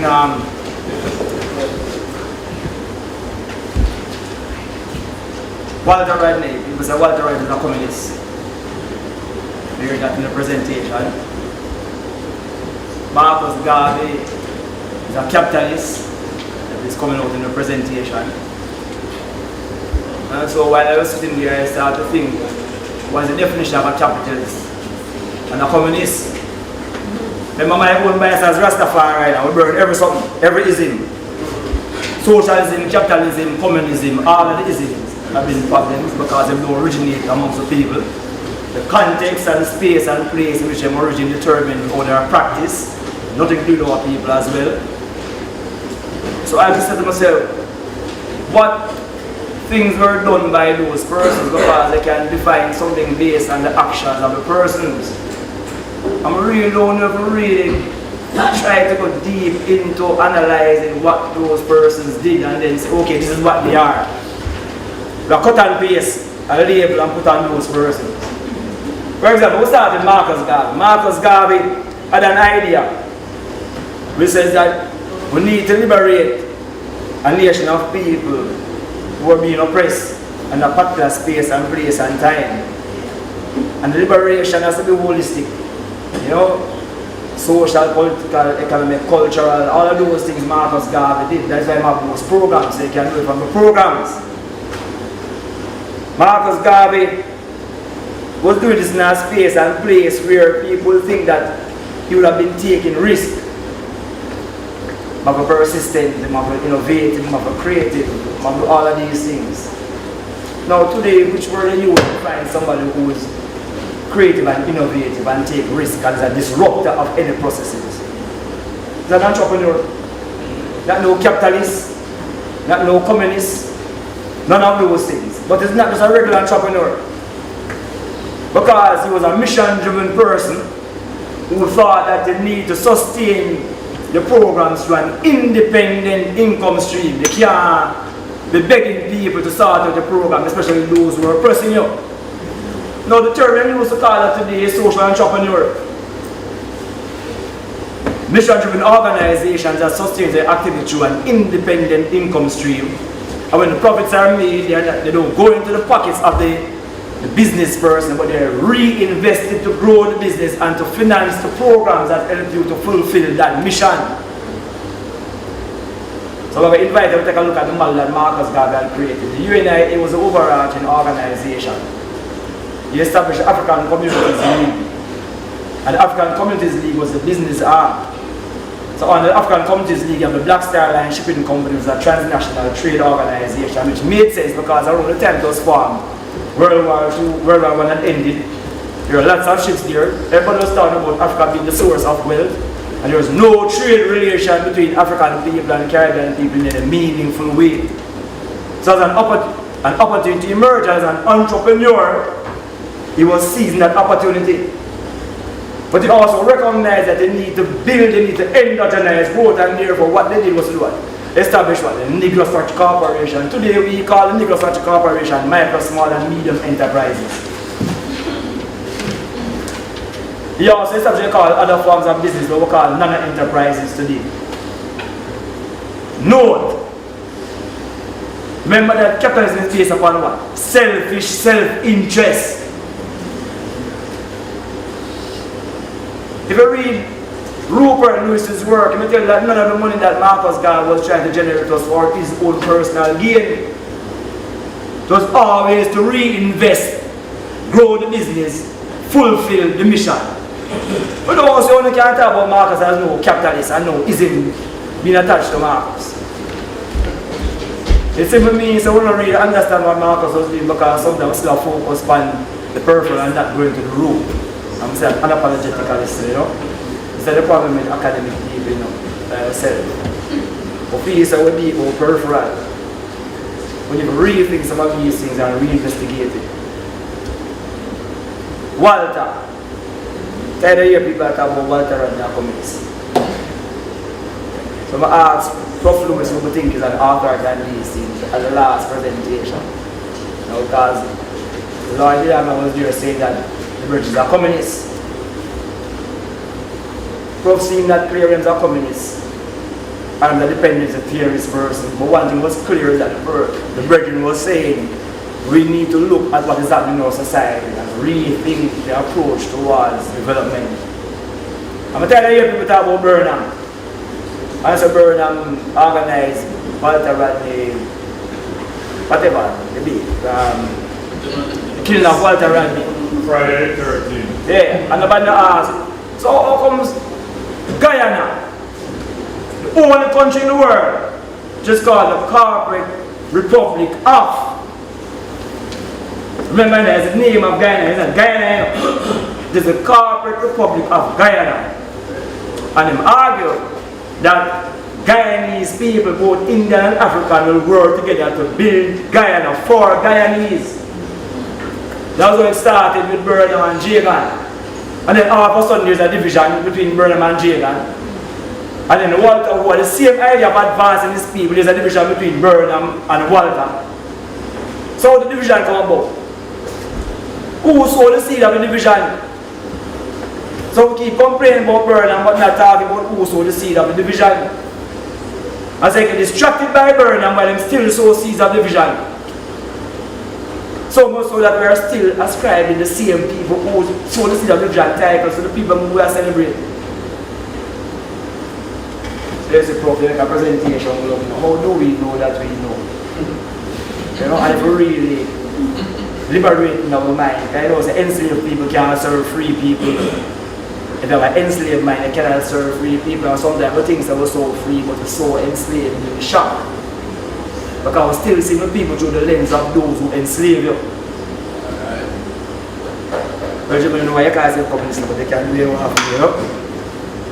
I'm learning about Marx, I said, he's a racist as well. There's no one can serve our people. None. So part of the struggle then is how do we come with something, a term that really reflects who we are. So that's that, you know, called copybugger. Like we can create our own words, man-made words. We can create our own things that says, this is who we are. There are a couple of celebrated people in the discussion. You know, and I think we have to go, again, I'm going to set in the room. But speak of Marcus, where there's no doubt that Marcus is a professor emeritus in entrepreneurship and social entrepreneurship. You have to ask that, because it's a practice and how you work influence people that will make you become a professor.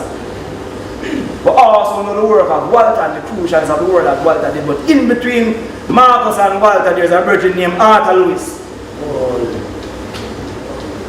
Real capitalist. Him is the person who them use to promote this madness that we have as our development approach within the Caribbean. But in theories of unlimited supplies of labor. So when you talk about people being exploited as laborers, Arthur Lewis, who we celebrate more than Marcus Garvey and Walter Rodney, argued that the people value of their labor is so cheap that if you pay them anything above the average productive labor, which is equal to zero, you got unlimited supplies of laborers. I remember they argued that during the 1950s and 60s when Jamaica had the highest growth rates, and those were linked into the primary industrial sector, in particular agriculture as well. And this man who them give them give some Nobel Prize. Yeah, man. I know that, you know, when a guy in Rome give you a title, you think him acknowledging the work that you have done for him, you think the work you have done for your people. Every day we celebrate industrialization by invitation. Today we call it foreign direct investment approaches. I will still believe that those guys who enslave and exploit are willing to come here to invest, to build you. It's Arthur Lewis that, you know, as a boy, I did council room, see picture nice and big inside here. Anytime I go in there, my idiot becomes said, this is the guy who caused the people to be constantly enslaved economically. Anyway, I'm going to check different man. This even right about scholarship. So what I'm inside here, a whiteboard. And we have a erasable marker. You used to have blackboards and chalk, so it's chalk and tar. I was, oh, Walter Rodney said, ground for my brother. How much persons inside the university use a grounding methodology in them teaching approach? Pedagogy we are talking. How much university lecturers use a grounding methodology in teaching approach?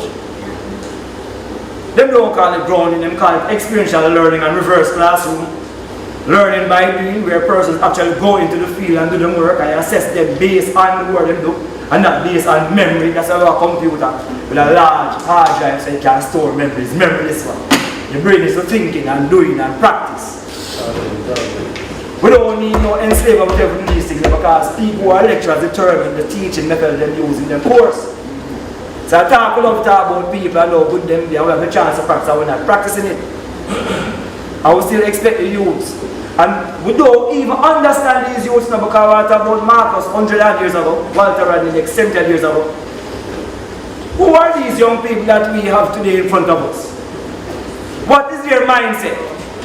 What are their characteristics? Do we know the characteristics of these people that we are speaking to today? Do we question whether our methodology suits their mindset? You know what I'm saying? The traits are these young persons very confident. Like to work in small teams. They have a global perspective and they have a very entrepreneurial mind. Which means that when you say to these people, think outside the box, they laugh off you because they know that the box don't exist. While you are trying to think outside of the box, have your brain in a box. Now, how can you breathe inside a box? It's oxygen you need, you're suffocating, you're stifling. So all those who are stifling must tell people to breathe freely. You don't go up and plane and say the plane will crash. But you think by your nose first before you attend anybody else. We need to clear our own heads. Remove that thought that a box exists. Because no box is just a damn thing there, and we can know what's in a box that exists in it. Yeah, no box that exists. And Burning Spirit tell you. So when people talk about capitalism and communism and all those ism, Burning Spirit says, don't you know that social living is the best? Now no socialism, people working together to do what they need to do. Self-reliance, collective security. No word capitalism, you know. No, so why do I say inside the social entrepreneurial mind, who's an entrepreneur? They are that entrepreneurs in the process of creating value by bringing together a unique set of resources in order to seize an opportunity. No, we don't mention the word business, you know. It's a process of creating value by bringing together a unique set of resources in order to seize an opportunity. Now tell me, what is that Marcus Garvey was doing? And he was very successful at it. The business might not have worked, but he seized the opportunity to sow a seed in the minds of many persons. That what man has done, man can do. Whether it's white man, black man, child man, or any man, man can do. The way it is used is different. What does what are they doing as well? It's the same thing. It is the same thing. So we start with ourselves, man. I just know what we say. Guys, as researchers and lecturers, must first start with ourselves. You know, and question if we're really free in our minds. Are we free enough to guide these youths who are born free? Who we, as somebody say, culprit who socialize and become both a slave. Because when they enter in the university and we have that meeting by admin, we tell them that there is some privileged 2% or some elitist group. How do we allow them to think? We do not allow them to think. Because our process of teaching and examination is based on memory, not thinking. And those who choose to think, they're the wrong bank. Yeah, you fail the exam. We give people multiple choice questions in med school. That's when I got that doctor multiple choice question, they might ask you. We don't realize these things. They do exactly what we teach them to do. And then we complain and say, you're not revolutionary. I mean, you're not revolutionary. You're just trying to live with the idea of you be a revolutionary man. Look at the school fee we are charging. We're charging more money for live on the campus than for come to school for learning. Like the people say you come to school for live on campus. And we were talking about it. university, it takes honesty in terms of the discourse, man. See, and that's why I want to line about that university. You know, I tell that all the while. People don't read the document. When I want to come and listen to people and not read them. Them tell you, say, man, that university is my biggest joke as I've ever seen in my life. When I read it, and I like, here say, that's the next problem. But read the virgin thing for yourself, I tell you, man. Be about them say, man, tell him. Ask him, I let him write them papers, oh. Yeah, man, write it, man. More than want to tell them some really nice, colorful Jamaican words. I remember, you must check the English in Jamaica. You know, so it's only Jamaican words are bad words. So. All of the English words, them good. But every Jamaican word bad. So that if you're Jamaicanness, them wanted to express. You show me things at the time, I don't. It's not show you because we are talking, that them usually the water them. You just start talking, tell say time, that's so fast 15 minutes done. But the reality is, if we really want to celebrate the work of Marcus Garvey and Walter Rhoden and all those other persons that have done many things before us, it really means us embracing self for what self really is, you know? Embracing our own Caribbeanness and our own Jamaicanness and recognizing the uniqueness within our own selves. And if you're able to recognize the uniqueness within oneself, through free mind, you also recognize the uniqueness with every other being around us as well. Because remember, you know, if you're in a space and place where everything is connected, that is, even by the air you are connected, if you place limitation on any being within that space, it means that ultimately you place a limitation on yourself. But if that's what I mean by I say only yourself can free your mind, give thanks.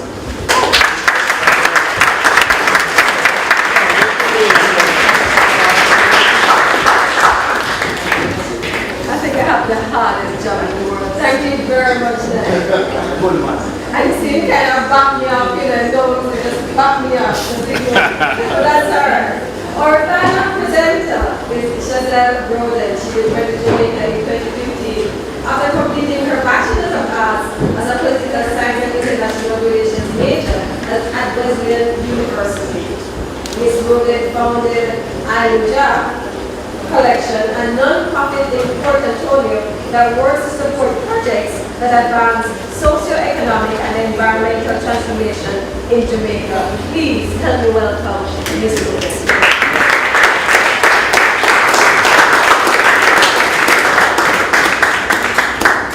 Hi guys. So I am begging you all to bear with me. I came with a PowerPoint, blame it on us millennials. But so be it, there's no technology to facilitate my PowerPoint and my computer went dead. So just give me a second, let me get it back up. There it is? That's good, right? Oh.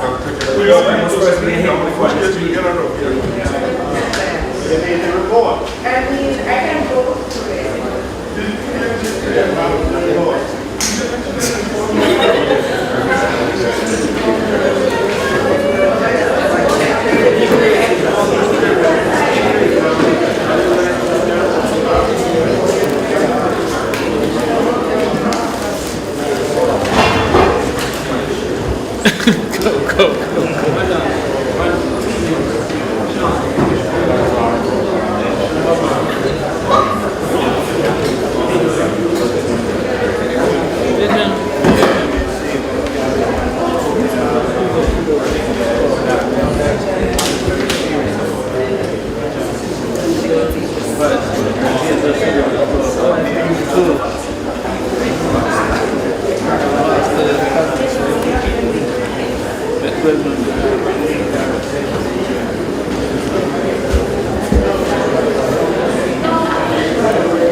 project as a case study.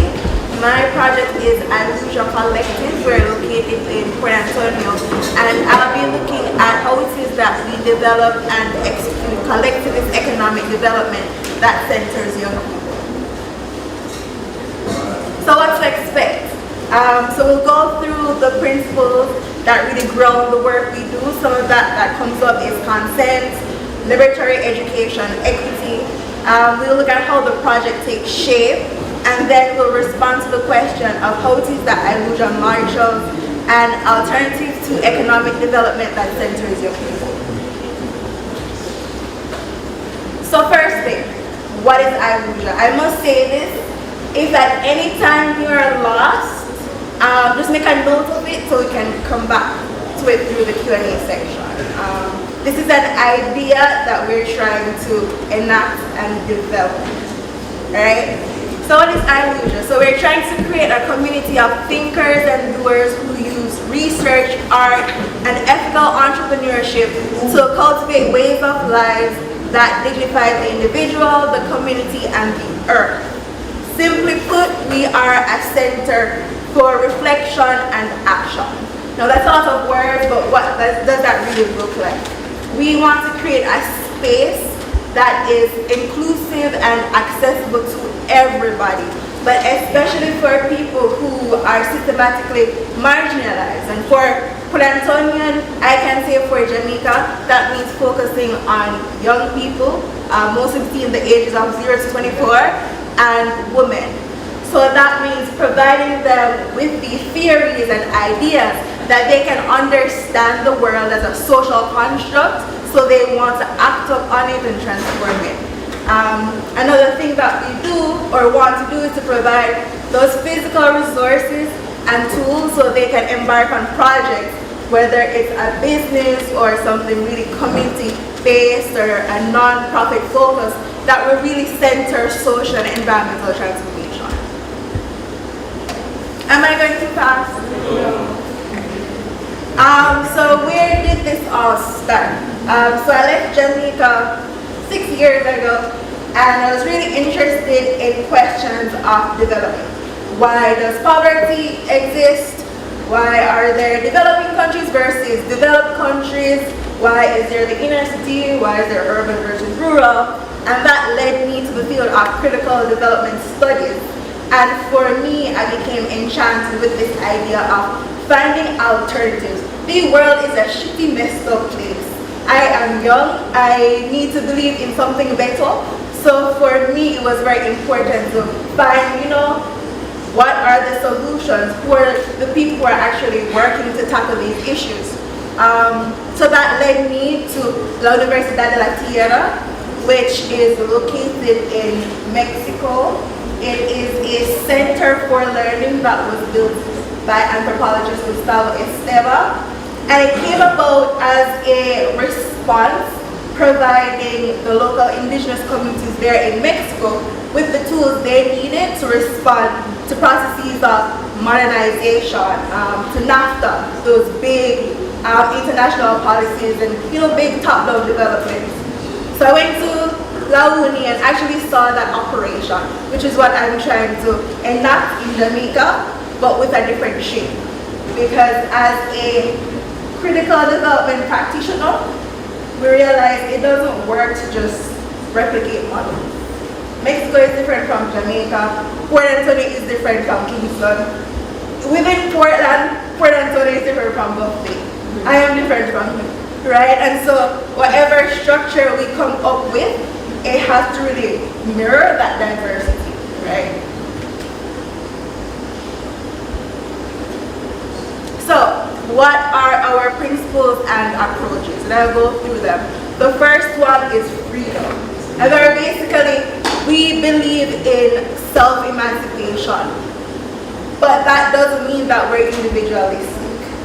It means that there has to be a balance between the self and the community, right? There has to be reciprocity. Another one of our principles is consent and consensus in decision making. And another fancy term for that is direct democracy. I do not want anybody representing me. I want to have a seat at the table. I want to talk. We all want to talk. I don't want to have to grow up in this world not knowing the laws that govern me. I have to be a lawyer to like understand the legal system and go to court and deal with all of that. No. In my community, I want to say how it is that I want to live. I want to be a part of, creating how it is that we all live. Exactly. And then the last principle is equity. And I think a lot of times we get this mixed up. We conflate equity with equality. And for us, what's more important is equity. Because of different historic processes, different people are positioned different in the world.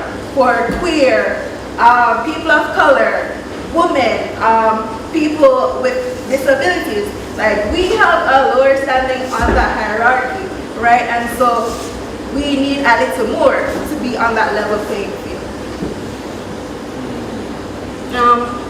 So those are principles. Now I want to talk about our approaches. So these are the big theoreticals over there where we're trying to get to. They speak to how we want to live. Now I want to talk about how it is that we do that, how it is that we enact that. And the first one for us is liberatory education. Fight the name, but you made a shout out to Paulo Freire, which for me is, kind of God, and his work with the pedagogy of the oppressed. And for Freire, the point of education is to emancipate. If you are learning something and you're learning it to be a cog in the wheel, you're learning it to get a 9 to 5 and make some profits put in somebody else's pocket, I'm sorry. For us, that's not the true meaning of learning. Learning should be about understanding ourselves and our community and wanting to construct something different and something better, right? And so that's our approach to learning and education. We also believe in the power of art as a medium to connect people. You have the academics, you have people living their regular lives, you have doctors. I think everybody understands art. Art brings people together and we recognize that power. So that's something we use to build bridges and to draw people into what we're doing. Where is nice? Another one of our approaches is entrepreneurship. For us, it is not capitalist in any way. We go to the heart of that meaning, which is what you described as being about looking in your surroundings and seeing what your resources are, realizing what your limitations are, and working to create value, working to solve a problem. And if it is that you're matching up entrepreneurship with art and liberatory education, that can only mean that you're carrying out social transformation. One thing I must say though, in response to what I've been hearing in the room as we talk about entrepreneurship, I think we need to consider the environment.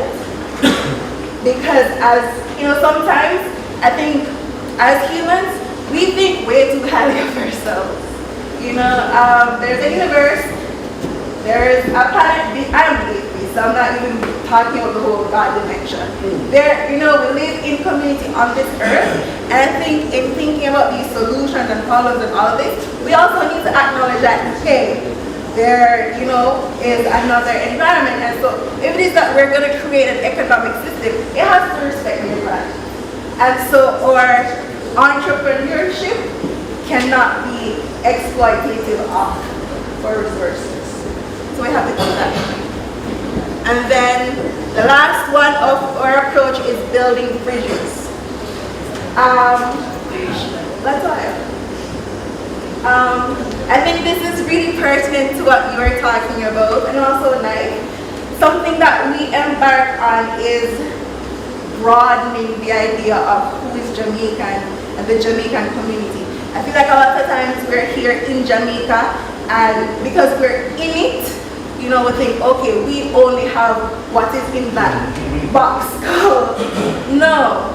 as Jamaicans, there is the diaspora, but there's the Jamaican diaspora, the Caribbean, Pan-Africanism, or just being a part of the world. And it doesn't just mean looking to, Garvey or Rodney, or the people who've been looking to go forward. It means branching out. It means co-opting labels. You know, they like to put us in this Latin American, Caribbean box for the sake of their own economic development.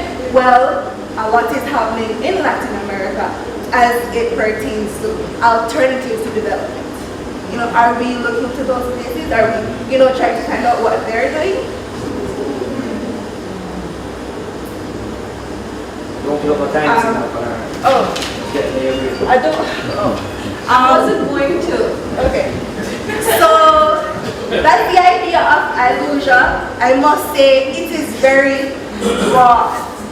Those are tenets, and if it is that it's something we're going to implement, it is going to look very differently in each community. So I'm going to talk about what it looks like for us in Puerto Rico. So at this point, we do not know what Illusion Collective will really look like in Puerto Antonio, but we have ideas. I'm from Puerto Antonio, just so you know. So we believe that, missed something. Let me talk a little bit about Puerto Antonio and the social problems there. We're rural. The population of the town is 15. To focus on our agriculture and tourism. The buzzword nowadays, by the way, is ecotourism. But at the end of the day, tourism is, you know, it finds its place within dependency theory. It's still a very gendered concept. It's still a very exploitative concept. The agriculture they talk about, trust, it's not organic farming or, you know, having good food, healthy food available for everybody in Puerto Rico. It's just saying, oh, we want investors to come in, work you hard, work on your soil, and we make money off you. To put it simplistically. So that's Puerto Rico in a nutshell. So, based on what I just told you about what we're trying to accomplish and what's being prescribed for Puerto Antonio, this is our alternative. Alright? We believe that we have to educate our community. But it can't be that I walk up to somebody on the corner like, hey, Marx or Freire or Garvey or Rodney. I'm sorry, that does not work.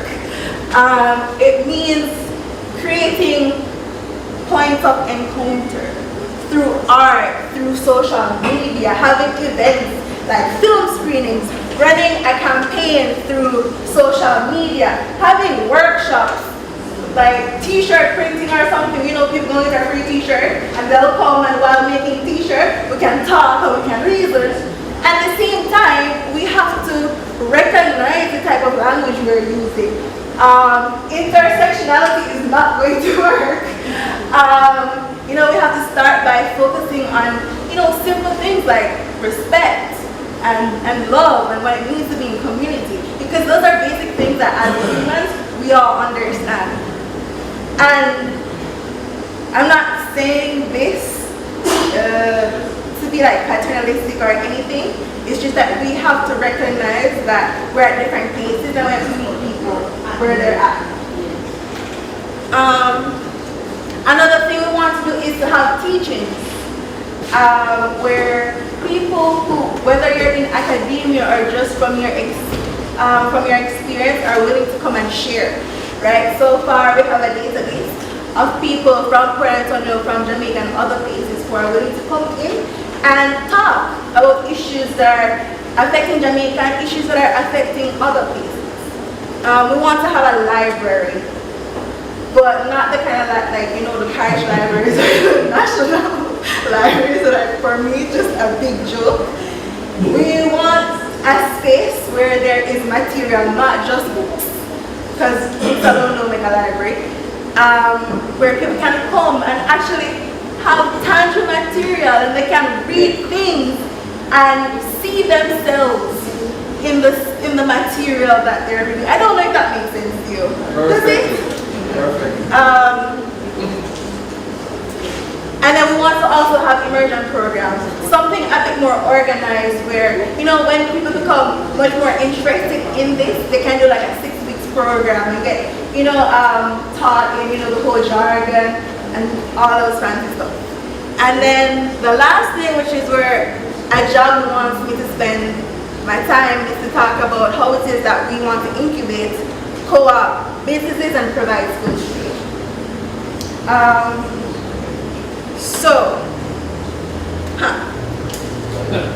I have done also social justice work, and you know, within social justice we usually focus on the social part of life, gender, race, ableism, all of that. But at the end of the day, if there's no, and I get what you were saying about, you know, to be a full human being, I'm there with you. You know, you have to work on that spiritual, emotional, intellectual stuff. I get that. But at the end of the day, as a working class person, if I cannot find food to eat, if I can't find food for my children to eat, if it is that I need to make it so they can take care of my mother and everybody else in my family, it's very hard for me to also think about social justice. And that's the reality of it. If you're not meeting people's material needs, it's going to be very hard for them to listen to you. And our way of tackling that is to address people's material needs. And so we want to incubate co-op businesses in Port Antonio. That means providing people with the support, the network, the knowledge of how and why co-ops are important and how and why co-ops matter. Do we all know what co-ops are? Okay, good. And we think co-ops really represent ethical entrepreneurship because it's the workers own the business. The workers make the decisions about what happened. And if it is that I'm from Port Antonio, I love my community, and I'm going to work with my team members to make profits, there's no way I am going to damage the place I live, right?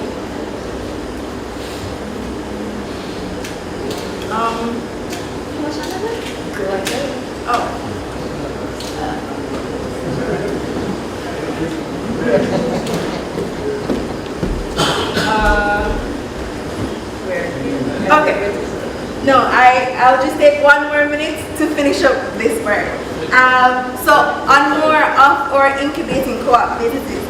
So we believe that reflection and action actually drives critical thinking about business structure and function. So it's not that people just come in and it's all create a business, create a business, create a business, create a co-op. No. While they're focusing on their business or their project, they're also taking part in the theory. Right? And so it's all about the practice, the practical, and the theory, right? A difference between our idea of entrepreneurship and the status quo is, for entrepreneurship, they talk about competitive advantage and a whole bunch of stuff. For us, it's about turning people's passions and ideas into livelihoods. And then lastly, I think I said this before, the center wants to create a network of support, providing mentorship, tools, and know-how as to how to fundraise and build capacity so that people can create these alternative livelihoods. And that's it.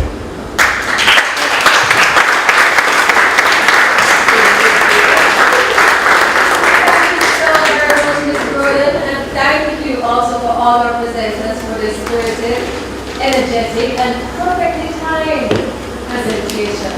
And learning. Because we seem to have the time limit, that's true. Sure. Yes. Especially when you are yes. Very, very good. I'd like to invite my friend to conduct the question and answer section, please. And we have our hand up already. I have a friend. And again, I agree with Shelley and Dr. Morgan. A very rich engagement this evening. We started off by hearing from one of our youth a student here at the university in her presentation of the on the issue of the relevance of Walter Rodney to students, academic workers, and the working class. And then we heard a range of issues being dealt with, from the way in which the academia and the humanities in particular is engaging the work of Rodney, right through to the issue of social entrepreneurship. We heard issues of the different polarizations of ideology. And one of the very big things that came out is how we think that the binary opposite of capitalism is communism, and that's how we sometimes throw Walter Rodney into that sea of prejudgment and all the confusion that causes. But while acknowledging all the powerful presentations, I must also highlight how we ended the symposium section a while ago with Chazelle's presentation, which kind of gives me life. It's kind of how I see that we are kind of now outdated in a lot of what we think and how we have engaged things. But the good thing is that somehow, while we hold on to Rodney and his ideology and hold on to the idea for making money, that there is a way forward that we need to continue to chart. So all questions and answers will help to refine that now. My dear friend Jerry Small is first. Yeah, thank you very much. Just before I would like to respond from three people that mentioned land. But I just wanted to say, first a long time I do some revolutionary about side on a tree with different washroom ago. Nearly quarter mile over them long. And I had to urinate at the feet of Gandhi. Please turn off that so that you want I never do have people on the park in the yard, but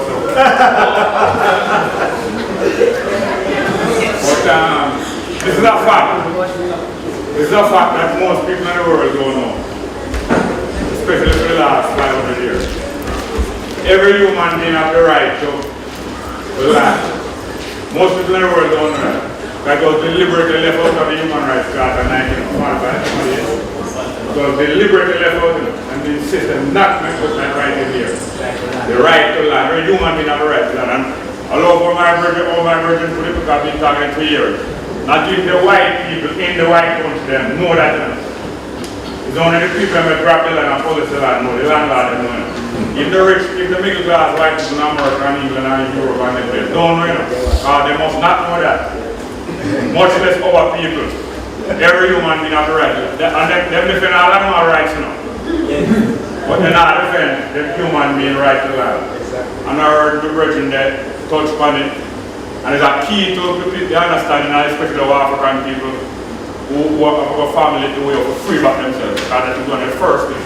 And I heard my lady there, you touch upon land and knife. And by the way, I want to say, I like how knife put it in the same knife that stick to wood in terms of the capitalism of Garvey and the Cooperative of Rodney. But I like even treat people quickly to refer to the fact that every human being has the right to land.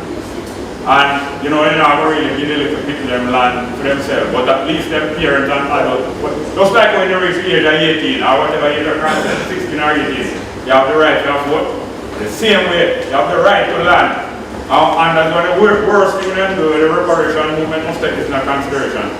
When them say them emancipate the so-called slave, in order to make them come back and work for wages. You know if you have no land, because if you have a house spot, right to live in space means both a house spot and enough place to find it.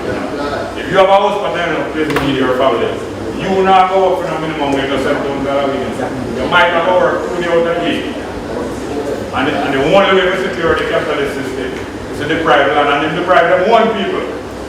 Them deprive them one white people, middle class people, working class people from land.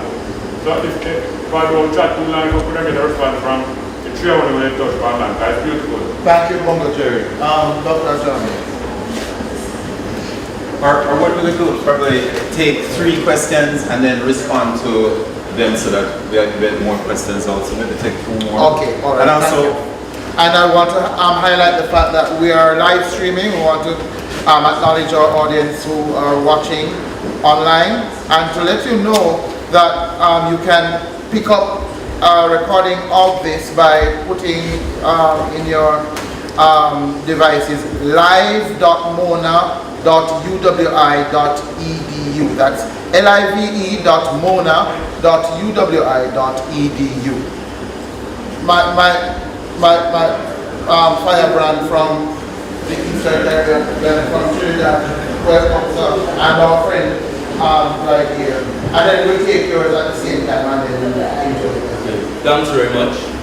I just have 3 concerns I'd like to submit about the presentations, and I invite the panelists to make contributions in relation to them.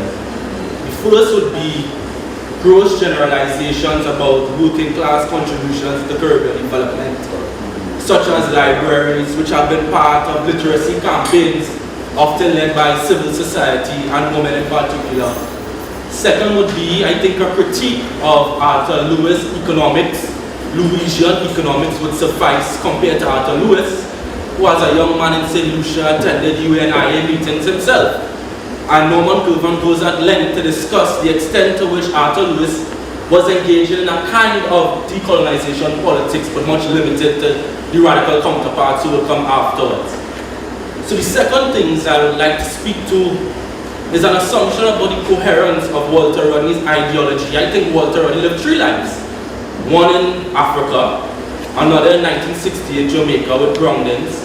But I think his most unique contribution is Marxist thought in the Caribbean and Guyana, where he had to make considerations for the Indo-Caribbean experience to conceptualize the way he would think about socialism in a country where 2 parties claim socialist politics. And I was shocked that no one spoke to that as Caribbean people. And the last concern is that Marcus Garvey himself is an interesting character. He's married in 1919 to Amy Ashwood Garvey, her former roommate and maid of honors, Amy Jack Garvey, who will marry him after they divorced in 1922. He's a wicked man. And Marcus Garvey, therefore, Amy Jack Garvey is going to write an essay called Women as Leaders.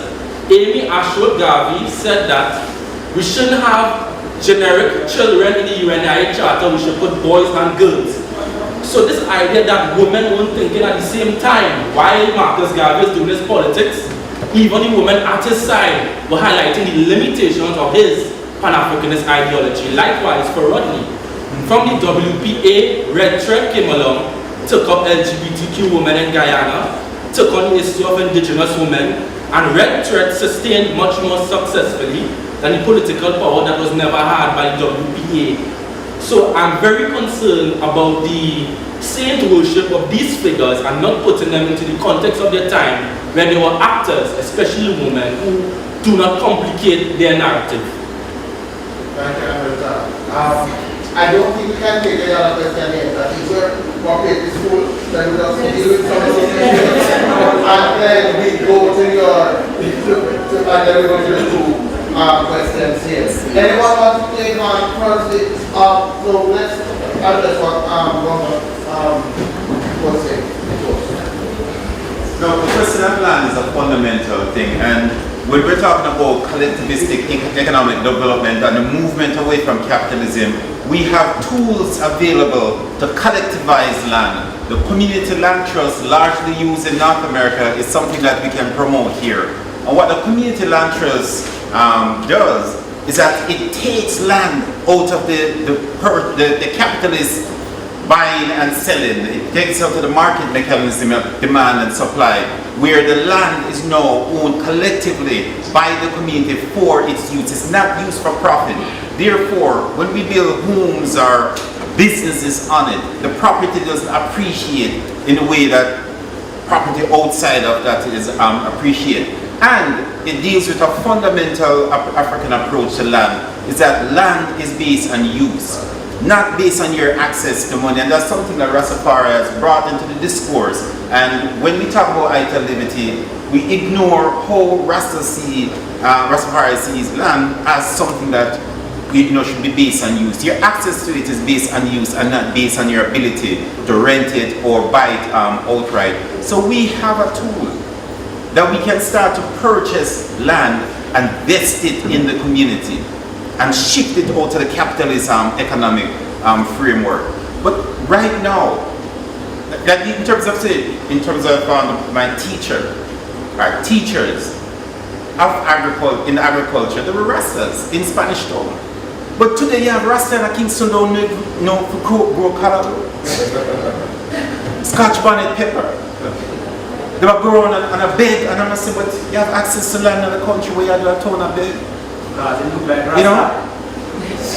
Well, himself identified Rasta, but what I'm saying is that right here in Kingston, we have enough land in Trenchtown that we can engage in agricultural production to feed a large percentage of Kingston's population. Why aren't we using cooperative entrepreneurship, create worker-owned businesses and green this place? We have land all over the place. You go country and young youth now grow when they might do a teach the older people them agricultural products. So when we put cooperative entrepreneurship on the agenda, we have a practical approach, we have a practical method to deal with wealth creation without embracing capitalist economic relations.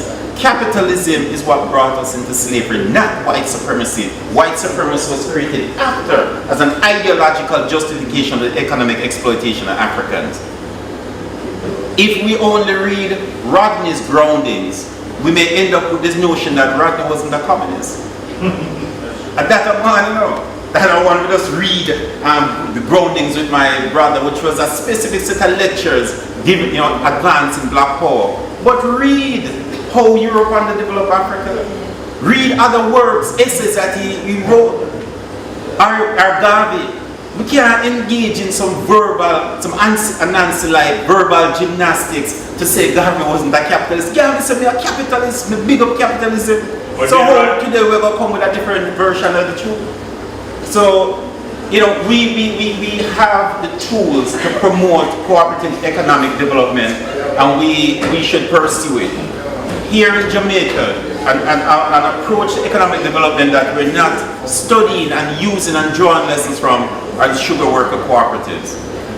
The sugar worker cooperatives came under the Mandela government in 1974, where they vested ownership into 22 worker cooperatives where the worker owned, control and manage. There were problems with it because even within the Mandela government, there were forces who didn't want to see working class people controlling such a major sector of the economy. You had external capitalists, the IMF, the World Bank, who didn't want to see that. You had people in the Ministry of Agriculture, and it's for that reason that our economic development approach cannot be driven by this initiative of the state. It must come out of the people, as Rodney talked about, the self-emancipation of the people.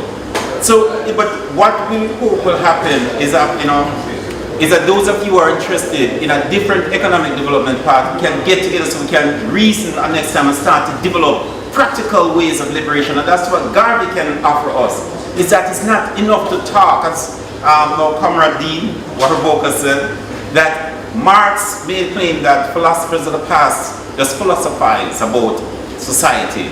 The duty of the revolutionaries today, whether you're a revolutionary intellectual or other types of revolutionary, is to change the society, to transform it, and to overthrow the oppressive structures that are here. We must not be afraid to say what our goals are. It's the destruction of capitalism, patriarchy, white supremacy, homophobia. That's our goal. So nobody can say we have an hidden agenda because we put it in writing and say, this is my agenda, and them still can't stop it. They didn't stop us during the time of enslavement. So let's do something different. Let's start to organize among the people and challenge Babylon here, because we're not putting pressure on them in Jamaica and other parts of the world. But Sharon, we'll go ahead directly to this question to yourself and to Dr. Dan. Let me just hear from Sharon. Yes, with respect to respecting what was just said, I approve, I agree with everything you said there. But my specific example with my experience in Gambia, they have co-opted a similar program, eat what you grow what you eat. They're doing that to survive, and their population is about the same as Jamaica. But what we'd like to see Africa is feed itself, use lands that are not being cultivated to grow more moringa trees, and food that can cultivate and feed and be nutritious to their population. So we'd like to see Africa feed itself as a continent and feed the world if it wants to, and also use land in productive ways, leasing land and selling land to foreign investors who come in to raid the country. Also, with the new land grab that we have going on now, we don't know how long it will take us to unify African states, become sovereign, to control what is going on through such centralized government, but we know that that has to come to an end. The land grab is intense, and it is, raiding our people. Thank you. Just quickly, in land, I say argue. All the countries establish a solid original base heading towards the future and confidence. All the countries establish a solid original base heading towards the future with confidence. They can't work with the road now.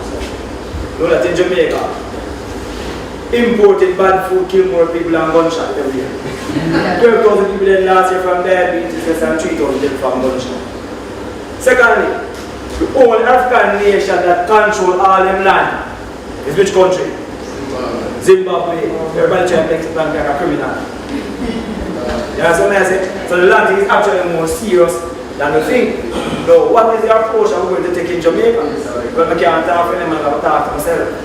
When I buy no land, I take land, I can't come squatters. Asking that, is doing it. So when I tell you what to do. But my approach is that squatters, buying no land, taking the land, because I support the development.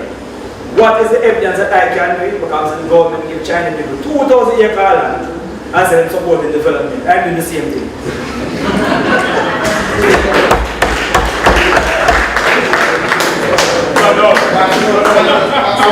I want to push the discussion ahead though, because we still have some questions to answer there now from Amilcar Santana, who is from the St. Augustine campus, our university, and we want to welcome all the university family to this symposium. And he raised three issues. He raised the three iterations of Walter Rodney's life and work. Yes. He spoke about the work of Arthur Lewis and the theories of Arthur Lewis, and he positions that in the perspective that Arthur Lewis himself was a follower of the ideologies of Marcus Garvey as a member of the UNIA.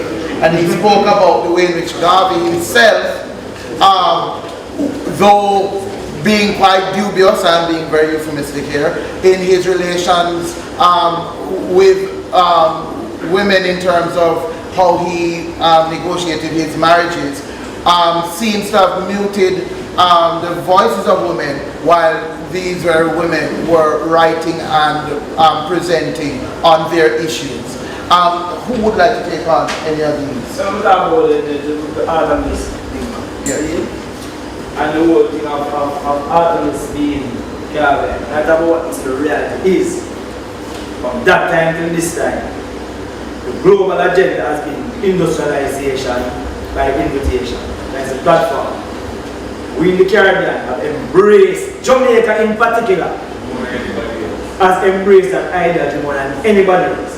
We have tried every economic model that relates to those things as well. It does not work. When Arthur Lewis, the fatal flaw in his assumption and the model was that he was saying that we need to ensure that when we make money from business, where do we get that money? Where do we put that money? Back in the hand of the one who are the capitalists, because they alone have what? The incentive to reinvest. And so all of those investors have been non-Jamaican, non-Caribbean persons. Now today, 50 odd years after, how can we still be using that model? Does that mean that that assumption still holds? Because 50 years ago, problems already.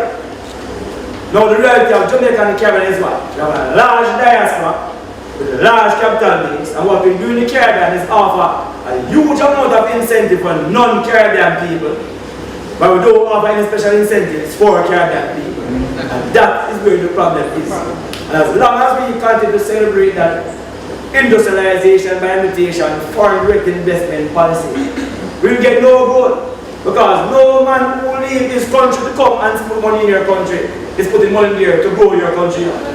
They're putting money there to make money, to send back to this country, which you should do. Him can't live in a country when love in country. Now we are foolish to think that that man must love his country and love our country just how we love his country. There's an illusion, Richard. You know, it's an illusion. And all of can even need to do that. Get out of the illusion. But then want to follow Marcus Garvey or not, you don't realize, like in a Rasta, some people don't live like Rasta but don't live Rastafari. Like some people talk about them and live Marcus but don't live Marcus philosophy. That's why people put up a bus on the side of the sport. You know why? Because I always say Marcus, who's a self-reliance, never make no bus.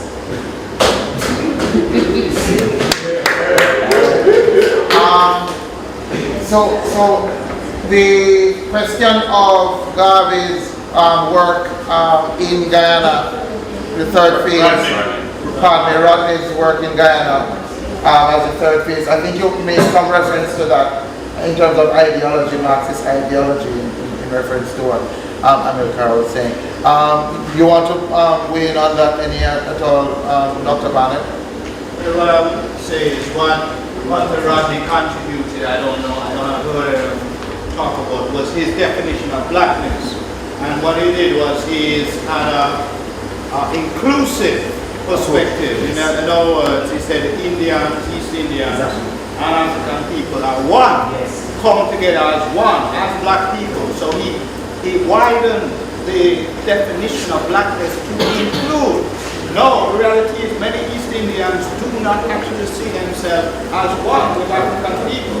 And I want to say for the record that generally speaking, we as African people are very open and very embracing, but other groups tend to be more insular. So I put it to you, if everybody is being insular, the Chinese are insular, East Indians are insular, let's talk it for what it is. What is wrong with we as Africans being insular and practicing race first and looking after our own self-interest? The problem is we're looking after everybody else's interests except our own and ignoring that we live in a racialized world. Let's wake up and drink the coffee and look on the reality. Everybody's getting, the Chinese are getting ahead right now. Why do you think they have become a superpower in and of themselves? Who was Garvey's dream? He said, black man, you know, look to Africa for the Africans and abroad, and he said, make Africa a superpower, so that we will gain respect in the world today and equal. So we have to uplift ourselves. We still haven't reached there yet. We're talking about, you know, socialism, communism, and all of this stuff. What Garvey embraced was Africanity, African fundamentalism, African humanism. We have to look to our own culture for our own ideologies. And my thing is people get caught up in the Leninist Marxism and anarchism and all that. I don't see that as African. To be honest with you, let's start embracing our Africanity and look for the solutions within our African traditions. And let us, on top of that, realize that the notion of identity politics of being proud of your thick nose, your thick lips, of our hair texture. Garvey gave us the tools to do that. No other racial group can do that. Marx is not going to do that for us. It's Marcus Garvey. So before we denigrate Garvey on many levels, I hear Ajamu talk about cooperative entrepreneurship. That is Garveyism. I realize it now. You may disagree. No, that is what Garvey was advocating with the Black Star Line Steamship Company. Everybody can buy shares in the company. You become an owner. You have ownership in that company. You know what I mean? So if the company, the more resources it generates, the more resources it spread out. Somebody mentioned Garvey never make a dime from the Black Star Line. He wasn't about greed and selfishness. He was promoting communalism. We have to generate wealth one way or the other to uplift ourselves as a people, but he was talking collectivism, not individualism. So the capitalism as practiced by Europeans is different than the capitalism, if you want to call it capitalism practiced by Garvey. Let's not muddy the water. Let us be clear about this. Quickly, because we want to take two more. You see a gap in the scholarship out of the university as relates to Marcus was that we spend a lot of time looking at the social ideas and the political ideas, but not much on the economic principles. Matter of fact, it was written that these people around here in the university think that Marcus Garvey idea didn't fit any economic model because they were trying to cut and paste and put it. It was a different kind of idea. Marcus Garvey came up with the first crowdfunding platform over 100 years ago. And I said, my prison says it's been fraud. Yes, exactly. It's crowdfunding, you know. So there's a Marcus is a social entrepreneur. It's how we look at what the social entrepreneur really is. It's mission driven, when the mission is UNIA. How do we sustain it? By enterprise development, owned by the people engaged in the enterprise. Yes, yes. Our econ people, you know, our econ department turned the back on Marcus Garvey and swung and look and say, okay, this is the model that is being developed. We were researching and said it fit into the Western economic model, or the closed economic model. Someone that have nothing to do with us at all. No, look at what the sister is saying. Everything that she has said is what Marcus Garvey was doing. Every single day, if you don't read Marcus Garvey things like that, so please go and get that does be a good reminder of who we really are. We're the same people. It took 100 years for our people recognize what the Virgin is saying. And look who's saying it. Is she saying it? We still try to put that Virgin in that little model that they have created. And that's why it hasn't worked. And today, we still haven't embraced that. So you know how now people call Marcus Garvey thief and pay high money for the same as Marcus Garvey. That's that, you know, we're going on the same Marcus Garvey business model to build social enterprises across 200 communities. And I tell them, you're going to pay $700 a day because they call Marcus Garvey a thief. Thank you for that. But having good persons who have been waiting, and I want to remind us that time is going, so we're going to just take those two questions. I see some other hands. I think I'll be guilty of some of what we were saying earlier, like include a lady in the question. So I'm going to go with those two questions, the lady, and then I'll try and take very quick comments if they are. Please, from the other three. But let's run quickly. Yes, yes, sir. Blessings, greetings one and all.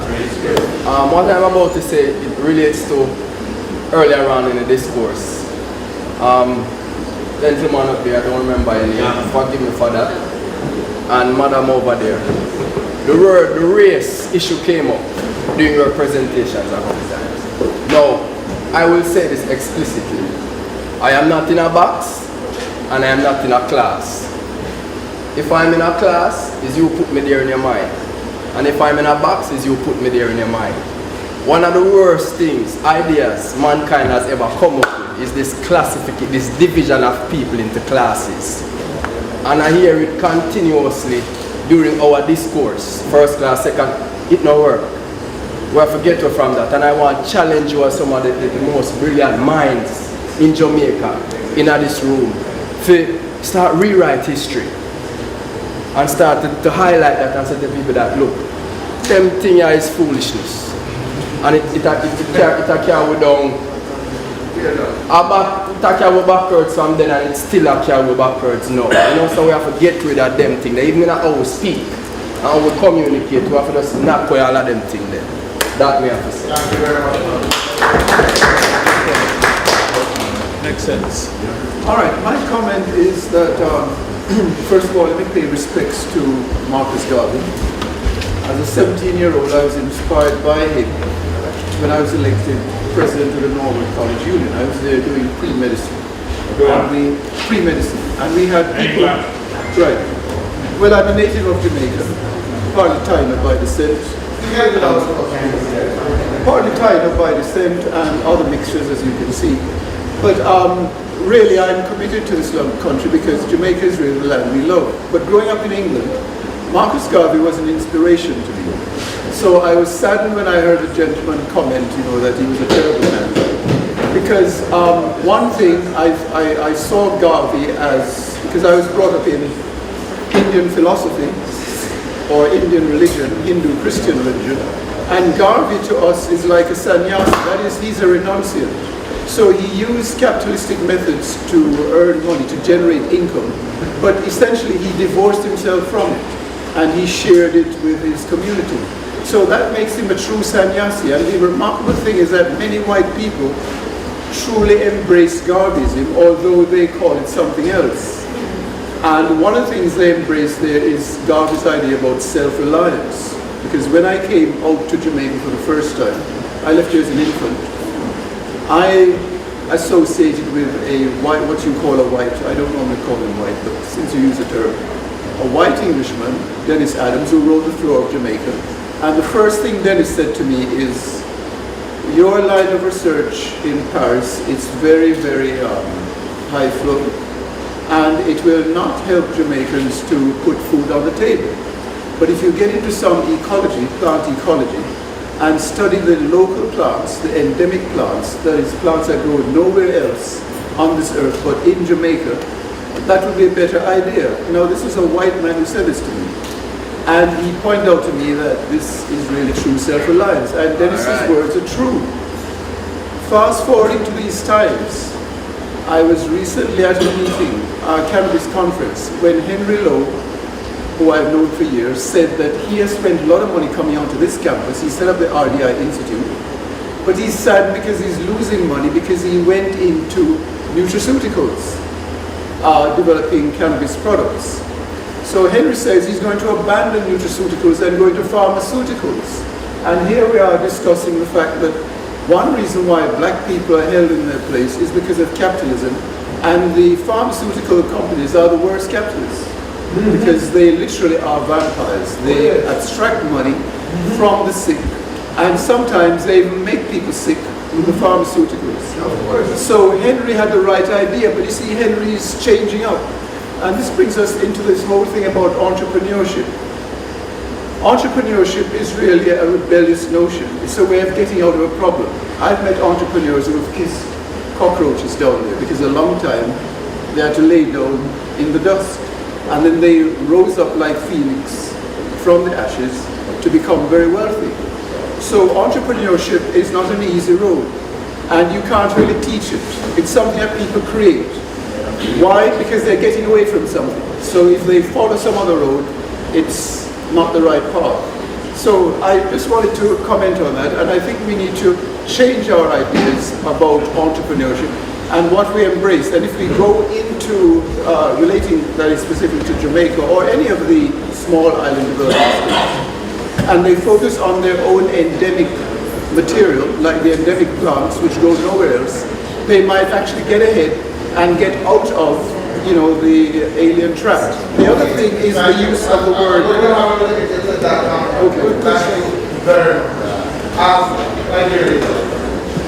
Good evening, everyone. I'm a Guyanese, and I thank you guys for. Actually, listen, one church, please. Remember, we also speak stream, so people need to hear where they are. Yes, I thank you for the interest that you have shown and are showing concerning my countryman, Walter Rodney. But my question, or more like a comment or suggestion, I'm doing theology, and as a part of my studies, we have a course by the name of Caribbean Theology. And one of the things that I noted this evening is that theology was not a part of the presentation. And I think that to divorce a man from his God is really detrimental. We need to understand the part that theology plays in our being slave for 400 odd years. Right? So I think more research should be done on theology and slavery, and we'll understand why we face what we are facing now. But my actual question or comment is, as people who are still reeling from the ills of colonization and a new form of imperialism in the form of globalization, and as Caribbean people, we seek success at all costs for ourselves and families based on the presentation we heard it. Thus, any collective form of resistance to pull down the walls of oppression, that is the capitalism, it is no longer sought after because we rather conform and wait on betterment than fight and resist. I think that is a part that we should really look at. Right? Because everybody wants to survive, everybody wants to get rich at all costs. And we need a re-examination and self-examination. Go back to Garveyism and Walter Rodney, and we will understand. Thank you. Really want to thank you for that comment, and I have to apologize to the other friends.